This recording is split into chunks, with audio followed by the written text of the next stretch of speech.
It's May 4th, Monday, somewhere in America. America is at peace neither at home nor abroad. You don't want to get mixed up with a guy like me. I'm a loner, Daddy. A rebel.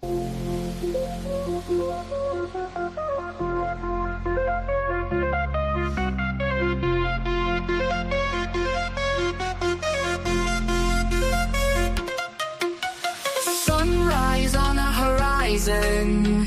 Sky is blue, no denying.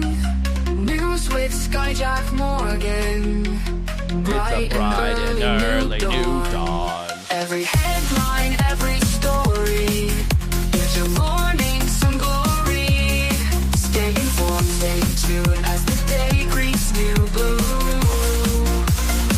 Good morning headlines with Skyjack Morgan. Start your day just fine.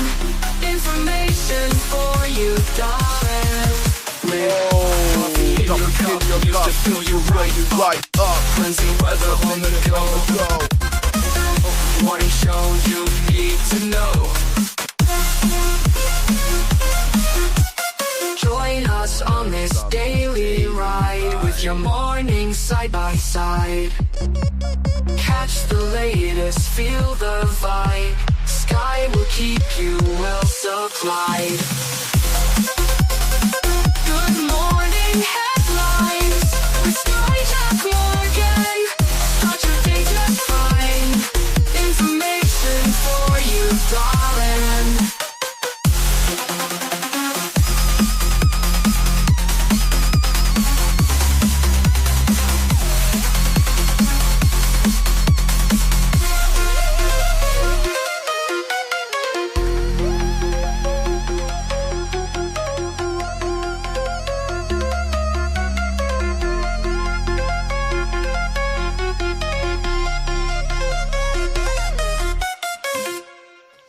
Okay, what a beautiful morning we're having. What a beautiful day. It's gonna be a good one. Let me tell you. It's gonna be a beautiful day, and everyone's gonna be happy with America from now on. We are at peace neither at home nor abroad. But what do you care, right? America's just a little country on the brink, and you love it. Hey, welcome to the show. My name is Skyjack Morgan. I'm an independent news and culture commentator and free speech and critical thinking advocate. And this is the number one news reaction show on YouTube, believe it or not. Can you believe it? I know. It seems like it was just yesterday we started out and we were just little kids messing around on YouTube. But here we are. The Morning Sky Show, the number one news reaction show on YouTube, where we go over just the mainstream media, look into propaganda, see what's going on, see what's happening in the world. Just, do our thing. Sky, you are awesome. Don't let the idiots bring you down. Thank you so much. I appreciate that, Johnny Vegan Seed. I'm trying not to let him bring me down, Johnny Vegan. I'm trying so hard. It's hard. There's a lot of idiots, Yesterday I made some hummus. You know when you make your own hummus and you're like, oh, it's so good, but there's no limit because you made so much and you're just always overeating. If you ever make your own hummus, you eat too much every time, man. What is with that? I don't ever overeat hummus because it usually comes in such a little package. But when you make your own, you make this huge amount and you're just like, blum, blum, blum, blum. That's the sound I make when I eat hummus. Blum, blum, blum, blum, blum. And then you wake up and you're like, oh, God. Why did we put that much garlic in my face? So, I don't know if you've ever made hummus before, but when you do, you've got to use extra garlic. That's also the thing you have to do. You freeze it. Freeze the garlic? I ain't going to freeze the garlic. I'm not freezing the garlic. Raul says he's not frozen. Raul's not frozen. I'm not freezing garlic anytime soon, man. I'm not freezing my my hummus. Don't do it. Did you get yourself a cup of coffee this morning? I hope you did. It's now at $6.99 for 12 ounces of coffee at Trader Joe's. It's almost double now what it used to cost before Donald Trump was president. People were like, I saw this thing, it was pretty funny. They're like, if you have a $5 cup of coffee in your hand while you're complaining about $4 gasoline, well, you are joke. And it's like, well, actually both of those things went up, almost doubled under Donald Trump. So yeah, it's a whole thing, We've been here for just a year. a year and 6 months now. Donald Trump nearly a year and 5 months. And it's not good, folks. It hasn't been good so far. I mean, even the people who love him got to be like, oh, geez, what are we thinking? You know, you got to be, right? In Wisconsin, we're exiting frozen season. Oh, that's nice, Raul. That's nice. I'm happy for you. Here it's gray May right now. It's gray. Here we have gray May and June gloom, but only in the mornings it's all gray and sad looking, but it's beautiful. And I can't believe I'm thinking about leaving. I'm thinking about leaving Southern California, thinking about moving to New Mexico, where all the anarchists go to live out their lives without the cost of Southern California. I think that's almost everyone from California is moving to New Mexico. I think that's where I want to go to. This coffee, it's drinkable. My Cafe Bustelo has gone up a couple bucks now since the plague. Yeah, everything's gone up. It's annoying. But hey, there's a guy on a bridge that I want you to know about. Have you heard about the guy on the bridge? There's a guy on the bridge. He's doing stuff. Currently a protester on top of the Frederick Douglass Bridge, not far from our studio. His name is Guido Reichsdonter, and we have him joining us live via FaceTime. Guido, it's great to kind of see you, I guess. I guess I could kind of see you. God, what's with the attitude, lady? The dude's on top of a goddamn bridge. What, you wanted to bring up some studio lighting? It's good to see you, kind of, I guess. These Zoomers, man, what the hell? He's up there on a bridge protesting. What are you doing, lady? In your cushy little studio. He's up there on a goddamn bridge. He ain't got the lighting. I'm sorry. It's nighttime. You heard what happens at night? I remember people asking me when I used to work on the beach. We worked on this resort, and there was this big outdoor area with fire pits, you know? And there'd be fire, and there'd be people sitting by the fire. And people would literally look at me, guests of the hotel, rich people, and they'd say, "Why is it so cold?" And I would look up and I go, "It's nighttime. It gets cold at night. See, the earth, it spins. And sometimes you're on the opposite side of the sun. See, your earth spins and now you're further away from the sun, but it's also, you're living in the shadow of the earth. And that's why it's cold at night." Is that what you wanted to know? Why is it so cold? Why is it so dark? It's nighttime, darling. Why are you on top of the bridge? Oh, God. Everything about this lady, it's like you can't even do a protest in this country anymore without being ridiculed. The guy's on top of the bridge. Why are you on top of the bridge? Come on, man. Come on. Hey. Hey. I'm sorry, what was your name again? My name's Katie Pavlich. Nice to see you, sir. Thanks for joining the show. What are you doing up there? Hi, Katie. Thank you. Yeah, you know, there's a million places that I'd rather be than on top of this bridge. It looks but windy. This is where my conscience compels me. You said it's for your conscience? Yeah, I mean... So... God, this lady, imagine your boss tells you, "Hey, I want you to talk to this protester on the bridge. We're going to get him to call you into the show. He's going to be on video, and I want you to be as shitty to him as possible. I want you to be as dismissive and condescending as possible to this protester on the bridge." He's on top of Frederick Douglass Bridge, and he's saying, why is he on the bridge, do you think? Do you know why he's on the bridge? Do you know why he's on the bridge? Can you give us some examples of what's bothering you? What isn't bothering me here, Katie? Katie, have you been outside lately? Katie, have you had coffee lately? It's $6.99 for 12 ounces of the cheapest coffee you could find. Do you got a problem with that? What's bothering me, Katie? Katie, I don't think your show's long enough to tell you all the things that are bothering me. But have you heard about how we're bombing little kids in Iran? That's something. Let's start there. Yeah, this oh God. The government of this country, the Trump regime, is murdering children in my name and in your name. Seems pretty, I mean, not a great delivery, but I think he's spot on. He just put a little fine point on it, just spoke slowly. Is anybody confused about why he's up there? Anybody confused? Anybody confused? The Trump regime is killing children in my name. Okay. All right. Thank you so much for your time. Okay. Can you be a little bit more specific about that? That's a pretty intense charge. Is it an intense charge, Katie? Is this an intense charge, Katie? I mean, is it an intense charge, Katie? We're perpetrating an illegal war. We are the aggressors in this war of aggression, this war of choice, this war where no one attacked us, this war where no one was even threatening us, this war that we basically got into because Israel told us to. Is that an intense charge? Tell that to the 161 little girls that were murdered in the school on the first day.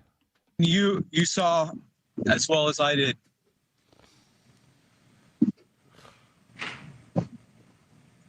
a couple of months ago, when hundreds of school kids were blown up by U.S. bombs in Iran.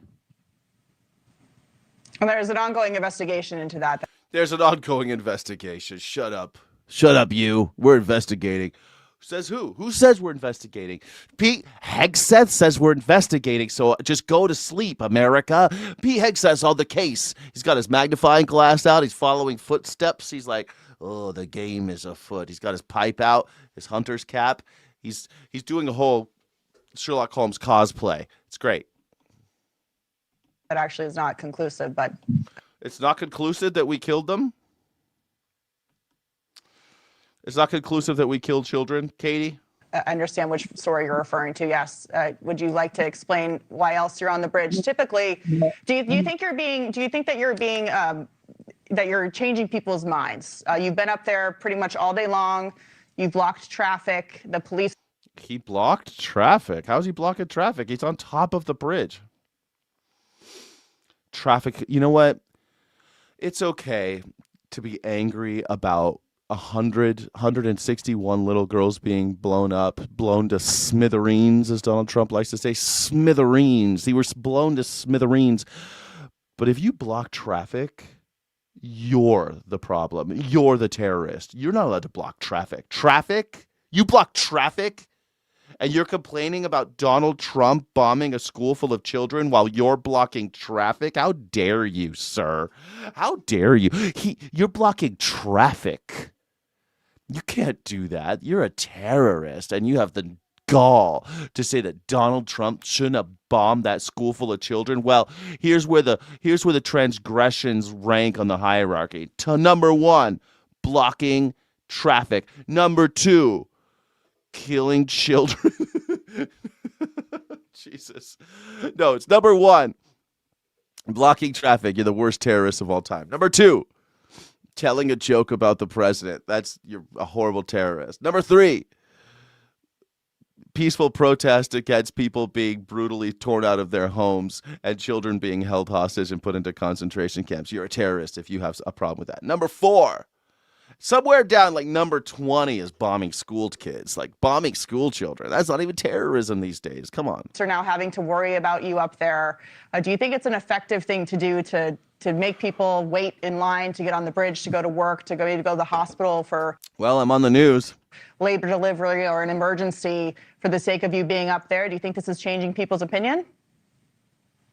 Oh, I mean, I know for a fact. And they've actually opened up the road here, so it's the best of both worlds, you could say. I'm doing my thing. Traffic can now pass safely. Don't you worry about the traffic, Katie. The traffic is passing just fine. Look down below. Oh, you're worried about people going into labor and going to a hospital they can't afford. Aren't you afraid? People aren't going to be able to go to the hospital. People can't afford to go to the hospital, so what difference does it make on whether or not the bridge is closed? They won't be able to get to the hospital, though. Yeah, well, they're going to get bankrupted by the hospital anyway. And people are going about their lives as they need to be. Did you choose May Day really, specifically for this protest, or did you just decide to go up today? There's something that's more important than going about our everyday lives when our government is blowing up kids on the other side. Yeah, Tomahawk missiles blowing up kids on the other side of the planet. I think that's pretty important, you know. I think it's important to talk about. And what's more important is our souls, right? It's like if we stay at home and we watch this murder. Katie ain't got that. You ain't got that soul power. You ain't got that soul power, Katie. You just ain't got any soul powers. Katie has no soul. Look at this woman. She has no soul. On News Nation. Mass murder. There's no other word for it. Being committed in our name, and we don't stand up and reject it and remove the people from power that are committing it. Mm-hmm. What does that say about us? What does it say about who we are? Well, I think the accusation that the American military is voluntarily and purposely targeting children overseas is completely false. And of course you think it's false. Then why do we keep bombing children, Katie? On the first day, when we had months to prepare, we bombed a school. On the first day, when there was no fog of war, no confusion, on the very first day, the first day of bombing, we bombed a school full of children while it was in session at like 10 a.m., right when they knew. And then when we missed some of them, we bombed it again. We bombed it multiple times so that we can make sure to kill all the kids. So, yeah, I'm offended by you saying that our military killed children. I'm offended by you ignoring, all of historical evidence, all of history. Governments, the state, kills kids. That's what they do. They kill kids. That's like their whole shtick, man. They kill kids. They find ways to kill kids. Inflammatory, but do you have any... Inflammatory. That's how inflammatory. Now that you have a platform now, do you have any words for the Iranian regime, which has murdered tens of thousands of people, including Americans? Oh, no, not the Iranian regime. Not the Iranian regime. Oh, no. Are we at war for the tens of thousands of people they killed? Those protesters that we probably put up to it? Those Kurds that we probably told we would, we'll back you up. Go protest. We'll back you up. We've done that so many times in America where we tell tens of thousands of people to go into a protest situation, get massacred, and we're like, we didn't back you up, but we said we would. You ever heard of the Bay of Pigs, Katie? You ever heard of the Bay of Pigs, Katie? You ever heard of Allende, Katie? You ever heard of, I don't know, Che Guevara, Kitty? Jesus. You never heard of these things, Kitty? You said something about intention, and this is really important. I mean... Good question.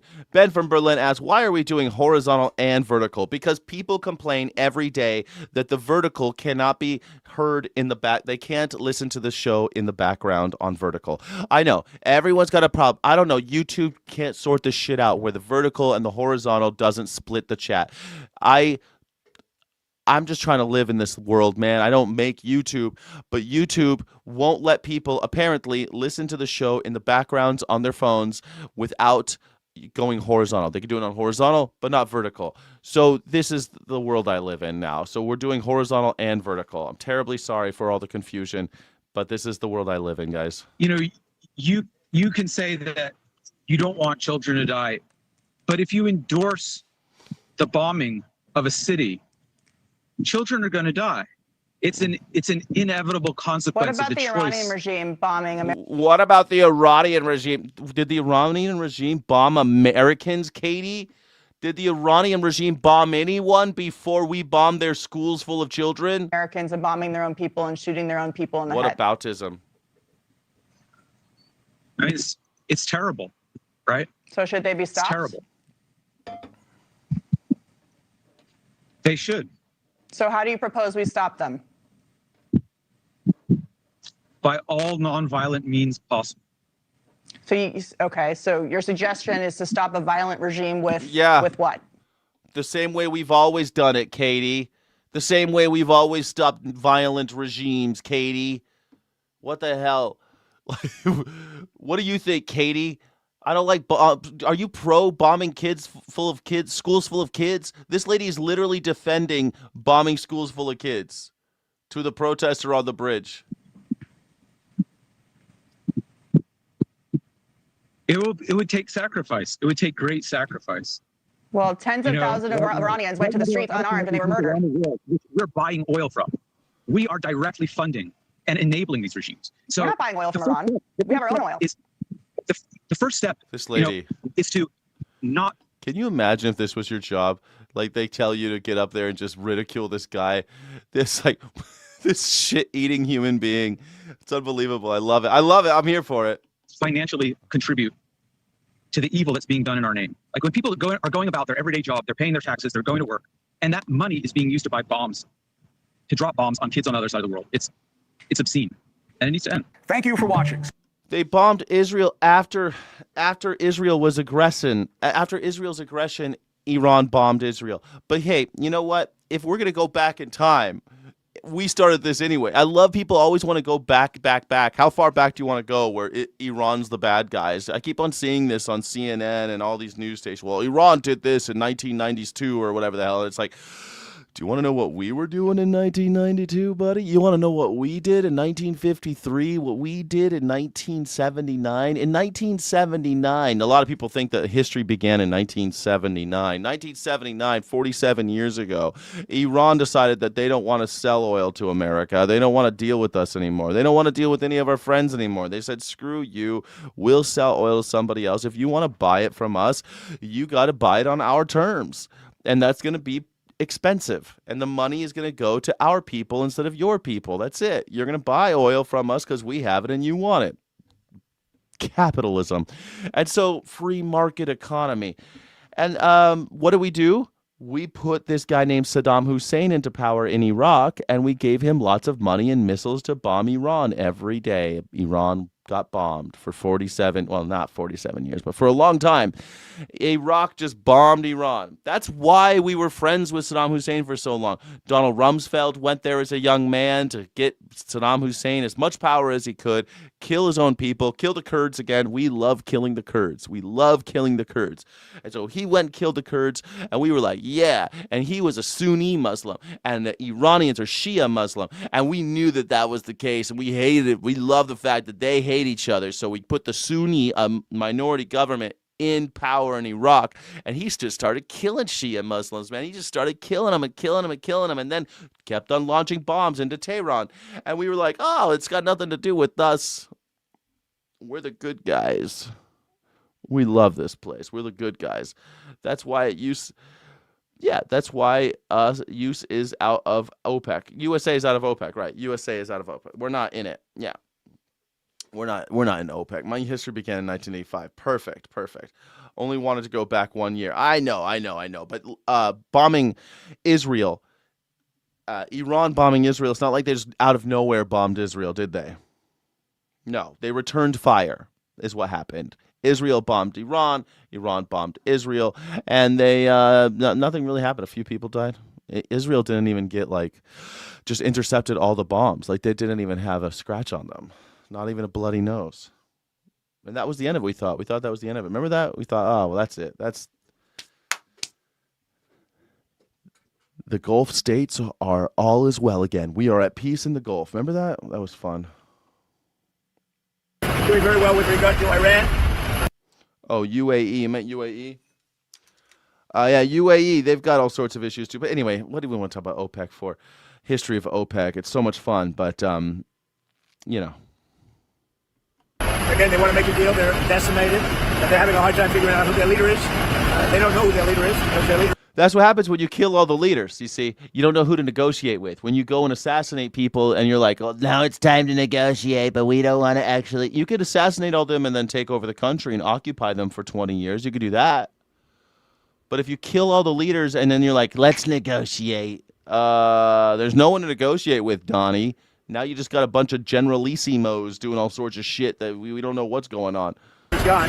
Their former leader from in. But we'll see. Any questions real fast? Which? Can you 14 No, I haven't. I'm looking at it up here. You're looking at it? I'll let you know about it later. But President, last night you said we might be better off not making a deal with Iran. Well, I wouldn't have to. I didn't say that. I said that if we left right now, it would take them 20 years to rebuild. But we're not leaving right now. We're going to do it so nobody has to go back in 2 years or 5 years. 2 years or 5 years, we're gonna do it, and so you want a forever war. I thought that we were done with this in 2 weeks. 2 weeks. 2 weeks. Remember that? 2 weeks? How long are you going to be on Mars? 2 weeks. 2 weeks. It's now 8 weeks. We've been there for 2 months. They told me about the concept of the deal. They're going to give me the exact wording now. Yeah. This president last night also said that only like maybe 5% of Iran's missile-making capabilities has been eliminated. Correct. Is that other 50% important because the United States needs to eliminate that? Well, I'd like to eliminate it. It'd be a start for them to build up again. And yeah, I would like to eliminate it. Sir, under what circumstances do you restart military strikes on targets? Well, I don't want to say that. I mean, I can't tell that to a reporter. Damn, I'm at 2 speed. I know you guys don't like watching at 2 speed. You guys get so upset every time. Why is it 2 speed? It's supposed to be at 1.5. Okay, 1.5 speed. Here we go. If they misbehave, if they do something bad, but right now, we'll see. But it's a possibility that could happen. So. If they do something bad, we'll do something bad, and then we'll all be bad together. We're like Michael Jackson bad. You know, why is it up to America to talk? You're bad, and you're good. Israel, good. Iran, bad. But Israel has nuclear weapons, and they threaten people every day, and they are always at war with everyone all the time these days. Well, they're the good guys. We love them. We love those guys, those Israelis. We love those Israelis. They love them. Like, it's weird because, you know, Israel is their number one segment of their GDP is AI and tech. I wonder if that has anything to do with who's in charge in this country. I don't know. It seems weird. It seems weird to me that we're so into Israel, but Iran's the bad guys. Mr. President, in your letter to Congress, you said the hostilities in Iran that started have been terminated. How can you say that given that the naval blockade is still being militarily enforced? Well, it's a very friendly blockade. Nobody's even challenging it. Nobody at all is challenging it. Just so you understand, many presidents have been involved in things that are very big. They never had to go through anything with respect to Congress. They considered it to be totally unconstitutional. And the Democrats... Many presidents have done things that were very big, and they never had to go through Congress. Yeah, but there's this thing in the Constitution that says you're supposed to. Just because other presidents did shady shit doesn't mean that you should do shady shit, although other presidents have done things that weren't shady, and you have done very shady things.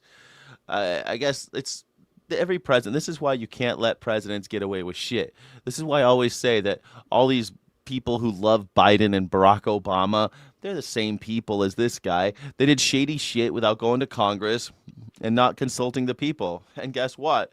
Now this guy's doing it. Guess what? The next guy's going to do it too. And the more we allow presidents to do this type of shit, the worse it will get. They'll keep on doing weird, shady shit without consulting the people or our representatives. And guess what? We're going to end up in a dictatorship. We're basically there already. We're just right there. We're basically in a dictatorship. We're just right there.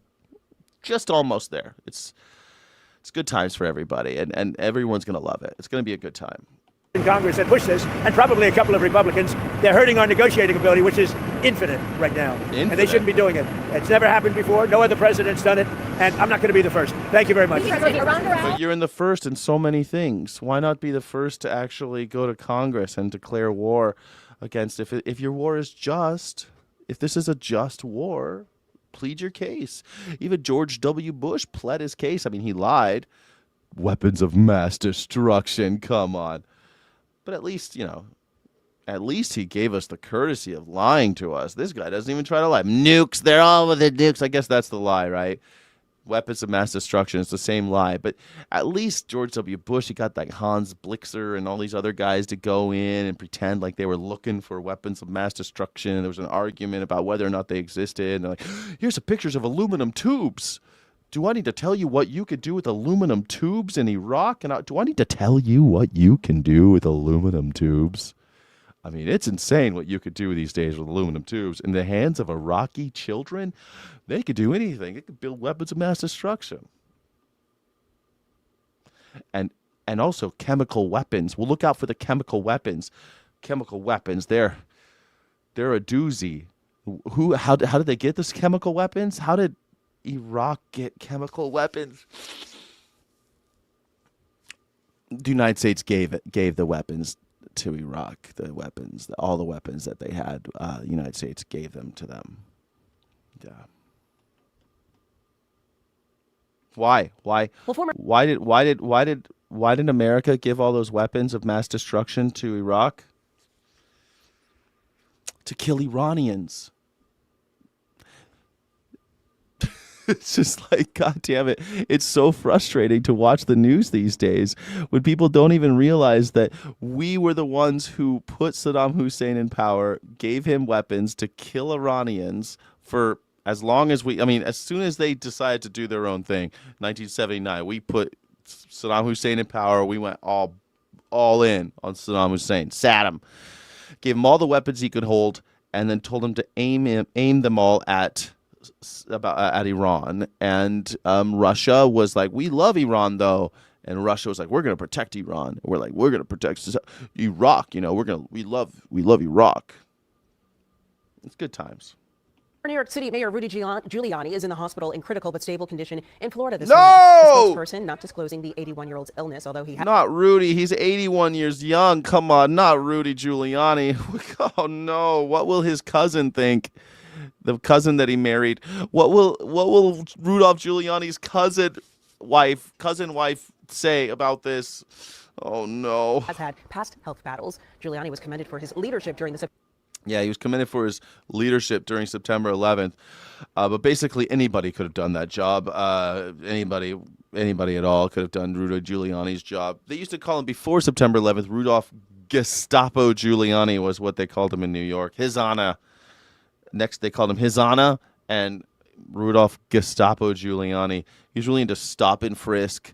He hated minorities and all that. He's good times. Good mayor. Everyone loved him. He was a good mayor, right? America's mayor. He almost was president. They thought he was going to go for it, Instead he just became Donald Trump's lackey. Remember that? But he had prostate cancer. He survived it, so maybe he'll survive this. September 11th terrorist attacks. In 2020, though, his reputation tumbled when he was President Trump's attorney and promoted false claims of election fraud.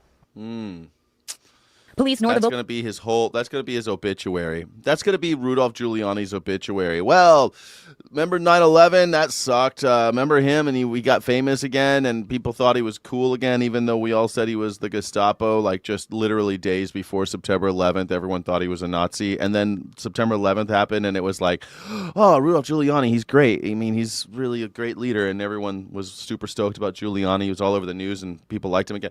And then he lied about the election.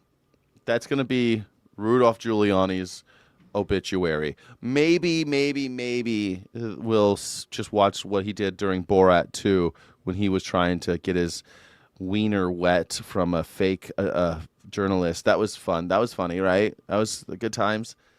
Or maybe let's talk about how he married his cousin. But really, that'll be it. Rudolph Giuliani, dead. He's dead, Jim. He's dead. Oklahoma City say multiple people are injured after a mass shooting at a lakeside party. Make sure they understand we've got like 15 minutes. Witnesses say around 9 p.m., a group of young adults were gathered at a pavilion near Lake Arcadia in Edmond. We received multiple calls on shooting, shots fired, multiple shots. Jason Hearn heard the gunfire. I would guesstimate probably 200 to 300 rounds were shot up, is what it seemed like. He says he ran to the pavilion to get help. I could see people with leg wounds. There was one young lady that had a head wound but was still breathing. At least 10 victims were rushed to hospitals and ambulances, with more people driving themselves. Witnesses at a campground? What is going on in Oklahoma, man? I saw Oklahoma in the news. It always freaks me out because when I was a kid, they did the Oklahoma City bombing. I went to Oklahoma City, and the first thing I thought was the Oklahoma City bombing. And I love OKC. I love Oklahoma. It's okay. Oklahoma, it's okay. They got Tulsa, Oklahoma, so cool. They got the Woody Guthrie Museum. It's good times. I really like Oklahoma. I have someone out there named Steve. Steve lives in Oklahoma. I did some protests in Oklahoma. I did lots of protests in Oklahoma, actually. And it was fun. People are friendly in Oklahoma. I like it, man. It's okay. The cops aren't great.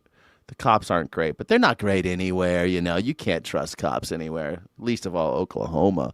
But right in the middle of the country, and we're just killing each other again. I don't understand what happened here. We just shot up a campground. Say a fight broke out at a party before the shooting. These kids came out to have probably a good time, and for this to break out, I know that wasn't what they expected. And they're having a party in the campground, and they got... You can't have parties in America anymore. If you congregate, your likelihood of getting shot rises exponentially in America. We need a graph. We need a graph about this so we can have some real risk assessment when we go out as Americans. If you go out and you're in a large group of people, look around, man. See if anyone's reaching because your chances of being shot are going up with every second. You go to a festival, a concert, going up. Disneyland, you're always looking. Look around. Look around. I know you passed through a metal detector, but that don't matter none. That don't matter none. You're gonna have to have metal detectors all the time. It's gonna get worse. It's gonna get worse. Parties versus guns. There you go. That's it. Parties are dangerous again. Make parties dangerous again. That's right. Shout out to Steve for sure over in Oklahoma. Oklahoma Steve, not Tennessee Steve. Tennessee Steve doesn't want to hang out anymore. That's okay. Oklahoma, it's okay. Be careful though. They got guns. I'm thinking about moving to New Mexico, and buying more guns. You could buy more guns in New Mexico than you can in California. California, we're really strict about stuff and like how many bullets fit in the magazine and stuff. But I feel like if I lived in New Mexico, I could just open carry. You could just walk around with a gun on your belt. I'm just walking around with a gun on my belt, like the Wild West. You could do that in New Mexico. I think that'd be pretty cool. Get a little fancy one with like a fancy like chrome handle, so it's kind of like a fashion accessory. It's the new accessory in America, a fancy handled gun. Why aren't we bringing that back? Elvis used to do it. He used to always have a gun on his belt. Elvis, when he went out, and it was a cool looking. Of course, it was Elvis. He always was like super cool looking guns. He gave a couple guns to Richard Nixon as like just a presidential gift. He would give out guns and Cadillacs. That was Elvis for you. That's why they called him the king of rock and roll. Send him a pink. Hey there, baby. Send him a pink Cadillac and a pro-handle revolver. Thank you very much. Thank you very much. Alcohol and guns don't mix. Well, yeah, nothing really mixes with guns. What mixes with guns? Really don't mix anything with guns. Just if you're shooting, have fun shooting. But if you're doing anything else, leave the guns out of it. That's what I say. Don't drink and gun. Really, drinking doesn't really mix with anything either. Like even drinking and weed, not a good idea. Drinking and coffee. Although I don't really like drinking and coffee. It always seems weird to me. Like, I like coffee, I like drinking, but like coffee with drinking, I don't know. It's never been for me, but some people say they love it. European leaders are very familiar with how to handle pressure and power moves from American President Donald Trump. And President Trump's latest move is to threaten to pull out thousands of American troops from American bases inside Germany.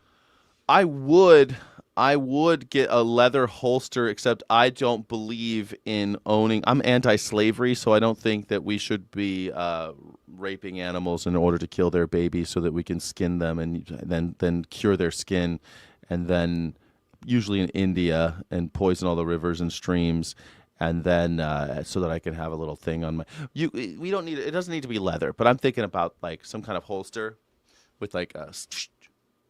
Right? A holster right here, walking around. All the ladies think it's cool. They're like, ooh, that man has a gun. I sure do, honey. You're safe around me, baby. Don't step back, baby. Step back, baby. I got this. Step back, baby. Step back, baby. I got this. That's what I'll be. I have the masculine urge to protect the innocent. Germany. European leaders reacted to that here in Yerevan, Armenia, at a European political community summit with calm and without shock. Ach du lieber Gute, die Amis wollen alle die Soldaten raus von der Deutschland. They want to get all of the American troops out of Germany? Sounds strange. I don't see those figures as dramatic, but I think they should be handled in a harmonious way inside the framework of NATO. And if we do it that way, I think, it will highlight that Europe is taking more charge of the security, still working closely with the US. Europe is well aware that it needs to do more to defend itself. In fact, there's a spending plan for NATO members to spend more money on their own defense. But European leaders are also well aware that they don't possess the nuclear arsenal that the US does. So you're never going to hear a equally shocking public complaint from a European leader, because they know ultimately they still need to cooperate with the President of the United States. They still need to cooperate with the President of the United States. Listen, we're taking all the soldiers out of Germany, and I think it's weird. I kind of figured that we should do it eventually, but it's a little weird that Donald Trump's doing, isn't it? How do you feel about it? I'd love to know what do you think? Why are we taking all the soldiers out of Germany? Like Americans in Germany, it's like peanut butter and jelly. They go together. American soldiers in Germany. Go to Heidelberg. Most people are speaking English there because the bases. Rammstein, go to Rammstein. There's an American base there. There's all sorts of, like the band Rammstein. There's an American base there. A famous accident happened there where a plane came down, killed a bunch of people at one of their air shows. It's a famous one, Rammstein. Anyway, taking them out seems weird because Germany's in the middle of Europe.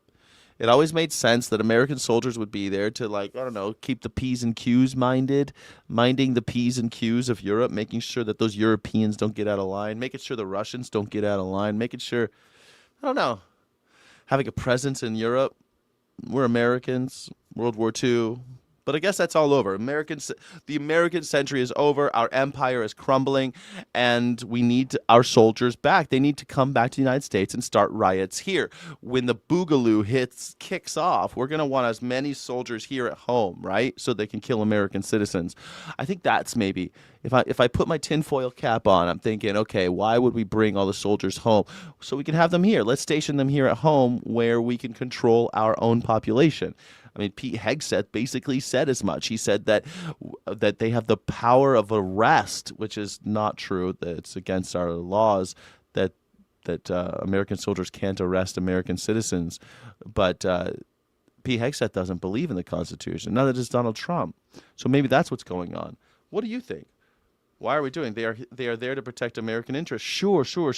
I know they're there to protect American interests. I get it. American interests, like Germany. Germany is an American interest. But what do you think? Why are we bringing them all home? Putin doesn't care. He lost too many soldiers already. Yeah. Putin is gonna strike NATO. Trump is allowing it. Yeah, just leave. Ooh, it's weird, man. It's giving me the EBGBs. It's giving me the EBGBs that Donald Trump is pulling out those soldiers. You know, I mean, I'm all about keeping soldiers out of other people's countries. I'm all about not having American soldiers abroad. I'm all about not having American soldiers at all. But here we are doing weird shit. I don't think it's kosher. Something's going on. Story on the Military Watch. 2 U.S. soldiers are currently missing in Morocco this morning. An anonymous source for CBS News tells CBS that the pair were off duty when they fell off a cliff and into the ocean. What? They're stationed in Morocco as part of a training exercise with several African nations. We're going to keep you updated on the search efforts there. What? 3 people are... 2 soldiers just training in Morocco fell off a cliff and landed and died? Well, they're missing. Fell off a cliff into the water. Can't find them. They were off duty. What were they doing out there? Drinking. Oh, dang it. Don't they know that drinking and military doesn't mix? Don't they know that drinking and guns don't mix? Drinking and cliff diving drinking and everything don't mix. Dead, and another is in intensive care after a suspected hantavirus outbreak on a cruise ship. That's all according to the World Health Organization. The ship is currently docked in the Atlantic Ocean. South Africa's health ministry said it took off from southern Argentina about 3 weeks ago with 150 tourists on board, making multiple stops in the Atlantic. Hantavirus is spread by rodents, usually mice, and symptoms can take days to appear. It first manifests with like a cough or shortness of breath or something that's pulmonary, sometimes a fast heart rate, often with a fever. And as the virus kind of gets attack of the body, you can see other symptoms, including sepsis. The World Health Organization says it's coordinating between member states and the ship's operations for medical evaluation of 2 symptomatic passengers still on board. Bro, why do people today? You got the Louisiana Black Legend. Why are people still going on cruise ships? You get the hantavirus spread by rodents. I mean, spread by humans, am I right? Always blaming someone else, like the Shigella, spread by flies, spread by humans. Salmonella, spread by chickens and other animals. Yeah, because we kill those animals and we spread their guts all over the place. Spread by humans. Norovirus. Jesus, man. Norovirus. That one, everyone knows that one's spread by humans because humans can't wash their hands after they take shits for some reason. It's a whole, I don't know. That's normally what people get on cruise ships is norovirus because people don't wash their hands when they take a shit and then it gets all over and then you're in tight quarters because you're on a ship and no one's leaving. And so people, the same person who doesn't wash their hands, you could go to a buffet and then everyone's got shit all over their hands and no one's washing their hands. And so boom, you got norovirus and you're just puking and shitting your guts out the whole time you're on a cruise. Anybody ever get sick on a cruise? It's quite common. Why are people going on cruises? Stop doing it. Stop doing it. It's not a good idea. 6,000 people on a boat. Anything more than like 5 people on a boat, I think, not a good idea. Stop doing it. Stop going on these cruises, man. Hantavirus outbreak on a cruise. What is wrong with you people? Well, I love going on a cruise. I love being on a floating city gambling. Dude, go to Vegas. Go to a hotel. They got more precautions. They really are careful in Las Vegas with this health department and everything like that. The health department's really strict there, and they're constantly coming through so people don't get sick. Like, when was the last time you heard of a norovirus or Hanta outbreak in Las Vegas? It's very rare. I remember the last big salmonella outbreak, and it was like 20 years ago. So, I mean, it's safe. Vegas, go to Vegas. It's the same thing as these fucking ships, except you might, I don't know, you must catch a show, you know, catch Lady Gaga. Lady Gaga's not on a fucking boat. Don't go on the boat. What's wrong with you? Legislative caucus set to hold a press conference in Baton Rouge to get to their point in the very latest year after the Supreme Court's decision. Of course, following the ruling from Governor Duff Landry suspending the House primary elections, legislative members say they plan to outline their position, provide critical updates, and talk more about the broader implications on voting rights and democratic principles in the state. So a lot to get to here. They also plan to address potential legal and legislative responses. Last week, Governor Landry used a state of emergency to suspend voting in House primaries just ahead of early voting. I love everyone's just declaring a state of emergency about everything, and yet nobody's screaming and yelling in the streets. You realize that every day, some leader is declaring a state of emergency. Donald Trump did it to get this tariffs things going. This guy's doing it to get keep black people from voting, I guess. I mean, it's always just a state of emergency. If we are in a state of emergency, how do you expect us to have children? Like, do you know what you have to do to a population of mammals to get him to stop mating and having babies? And here we are in America, no one's mating or having babies. We've got a loneliness epidemic, and everyone's looking at it like, oh, yes, let me see. It looks like you've got a loneliness epidemic. Can't imagine what's causing it. Could it be the surveillance? No. That can't be it. Could it be the social media? The fact that children can't dance anymore? That kids go to parties and don't dance anymore because they're afraid of being recorded and ridiculed? Could that be it? Like dancing is part of mating. You gotta do the lambada, baby. You gotta learn how to move those hips. Even when I was a kid in the 7th grade, you dance like this, in the 7th grade. You just hold her like this, and she's holding you like this, and you're just dancing, and you're fighting the urge to have an erection. And you're like, oh shit, please don't. And you're just doing this. But if you did have an erection and you got a little embarrassed, no one had a picture of you. No one videotaped you, popping a woody while you're dancing like this, just dancing back and forth like this in the 7th grade. You know what I'm talking about, right? You guys are with me on the 7th grade thing. Remember that 7th grade? Hi, Sally, I guess everyone's named Sally in the 7th grade, I guess. Sally, this is so nice. And you're just like looking, and they're like, it's all scary because you're in the slow dance era. It's all scary, and you're worried about what she thinks of you, and like what maybe your mates think of you, what your friends thinking. But no one's taking video. Now, kids don't even get that.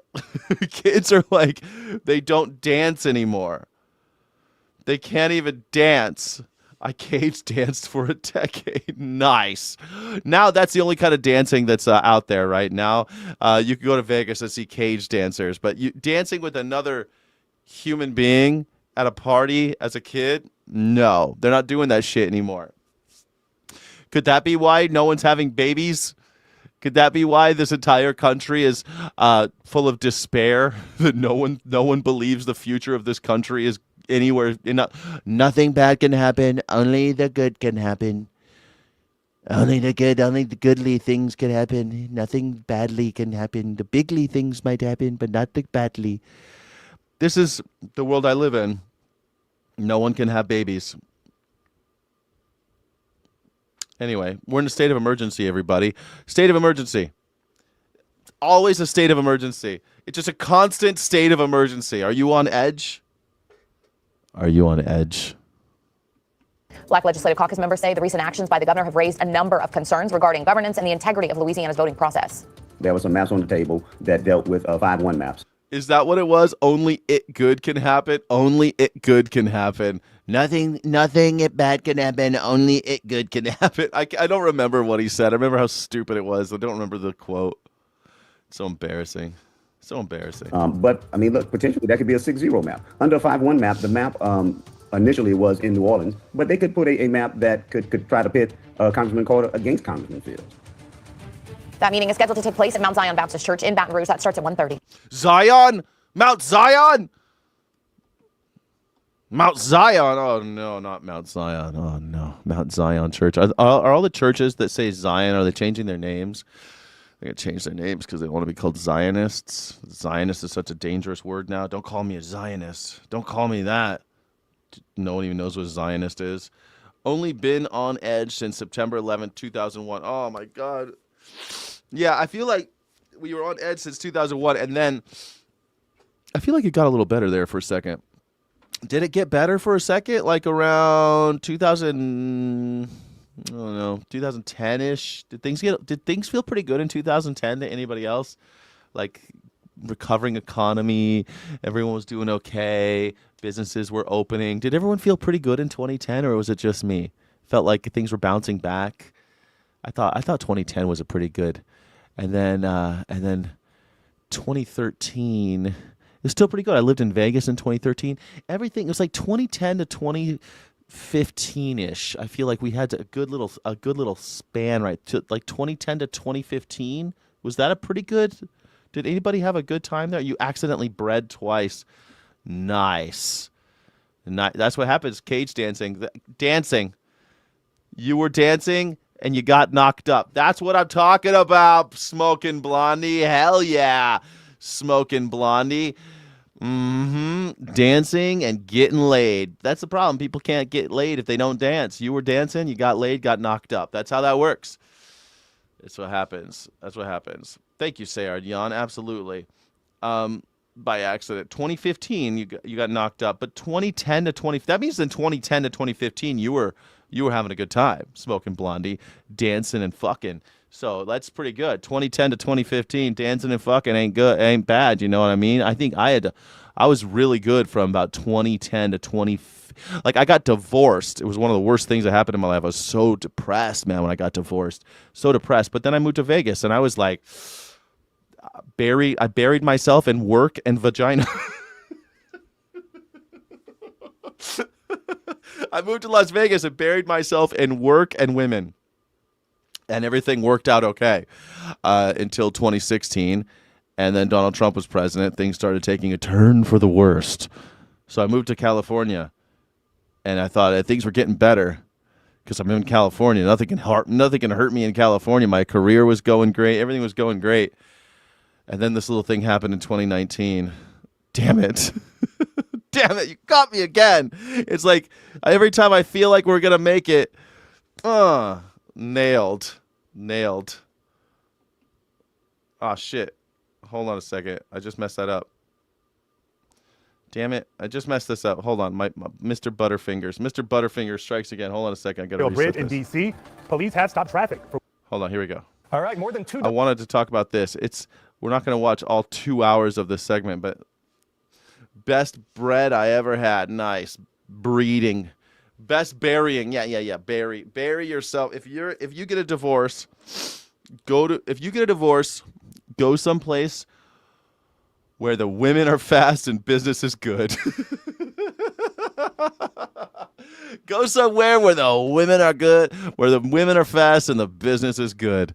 Business is booming and the women are fast. That's where you want to go. Go to Vegas. It's a great place to go when you're. I've been thinking about moving there now, but I think I don't want to. I'm like a shark. I don't want to move backwards. You know, I don't want to go live back in Vegas. I think about New Mexico, baby, Albuquerque, baby. I'm thinking about Albuquerque. Should I move to Albuquerque? Should I put a Should I put a poll in the chat? Beagles are getting comfy tonight at Paws Chicago after they were being rescued from a breeding and a research facility up in Wisconsin. Our crew was there today to see the 25 hounds arrive at Paws Medical Center in Little Village. They came from the Ridgeland Farms, that's up near Madison. Now this week, animal welfare organizations brought more than 1,500 beagles from that facility. The breeder right now is at the center of a state investigation for animal cruelty allegations. Today is the start of an entirely new chapter for them. They are going to put their paws on the grass. They're going to feel the wind in their fur, and they're going to spend tonight starting their new journey. Well, beagles are known for their gentle nature and a very strong. How do I get one? They're all in Chicago. I'm not gonna put a beagle on a truck from Chicago, but I kind of want a Ridgeland Farm beagle, man. I want a Ridgeland Farms beagle now. Don't you want a Ridgeland Farms beagle with the tattoo on him? They tattoo them. They tattoo those beagles. I think on the ear actually. They tattoo them. Don't you want a tattooed beagle? So badass. I want a Ridgeland Farm beagle. Look, they're free, guys. Look at these little guys. Are they cute? Little tortured beagles. Sense of smell, and some of them will be up for adoption after evaluation by the staff over at Paws. Good to see you. A new treatment facility opening on Chicago's north side is addressing meth addiction. What health officials say is a growing. I don't care about your meth addiction. I care about those cute little beagles. Everyone said DXC didn't accomplish anything, but look at that. They got 1,500 beagles out there. 1,500 beagles. Maybe Ridgeland Farm will be closed. Maybe next time bring gas masks to the protest. But still, maybe they did something, huh? Maybe they did something. You told you it was a success last month. That was like last week, Ben. Success. I mean, they got some of the beagles out. I remember that. You told me, and I said, oh, I hope that's good for the beagles. I hope it's good for the beagles. And it looks like they are. They're going to places where they're going to sanctuaries. They're going to adoption centers. I kind of want one.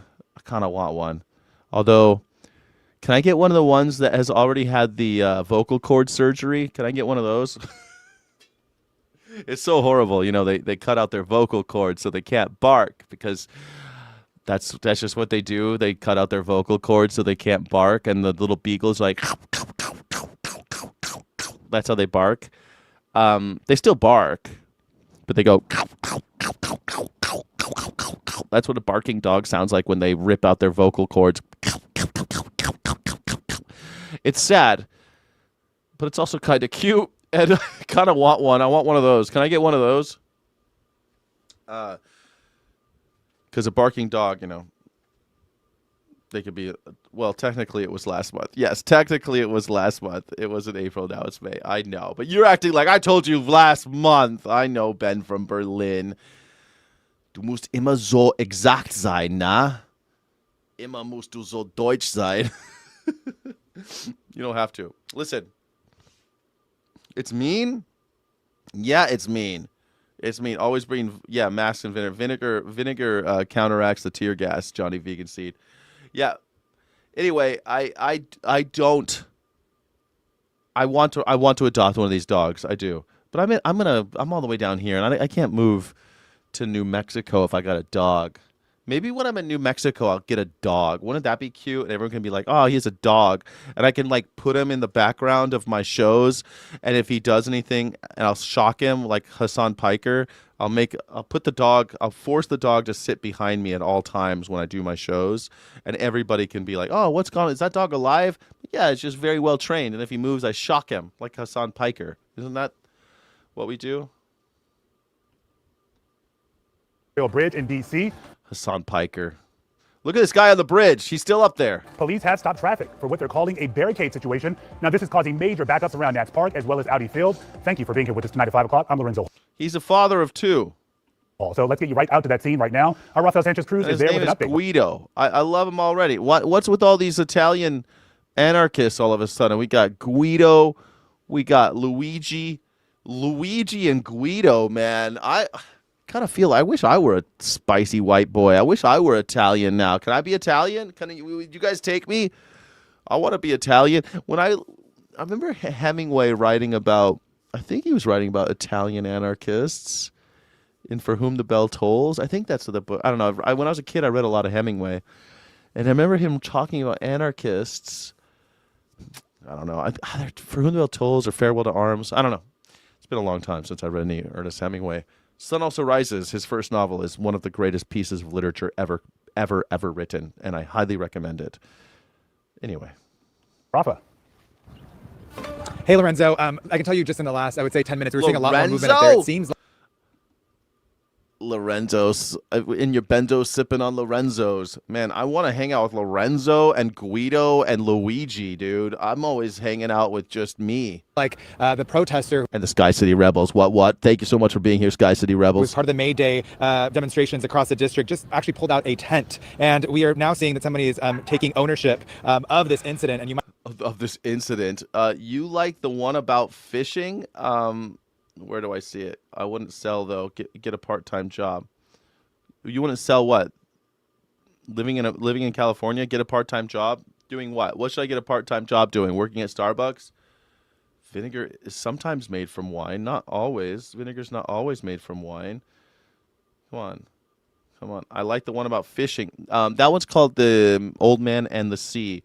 And it's good, but it's like an allegory. It's great. You should read it. People should read it. But if you really want to read a great book, The Sun Also Rises is one of the greatest books ever written. And it popularized the whole Pamplona running of the bulls thing. Anyway, let's go. I remember that back in 2022, a protester climbed up there, was there for about 27 hours. He was saying he was protesting due to the Supreme Court's decision on abortion rights. And now it's that same man who is taking ownership. He's been posting photos on social media from up there. And essentially what he's saying on X is that this protest is against the Trump administration, against President Donald Trump. Also, he is saying that he is against the war in Iran and also against AI. So in just the last 10 minutes, I can tell you that I spoke to someone who was a former...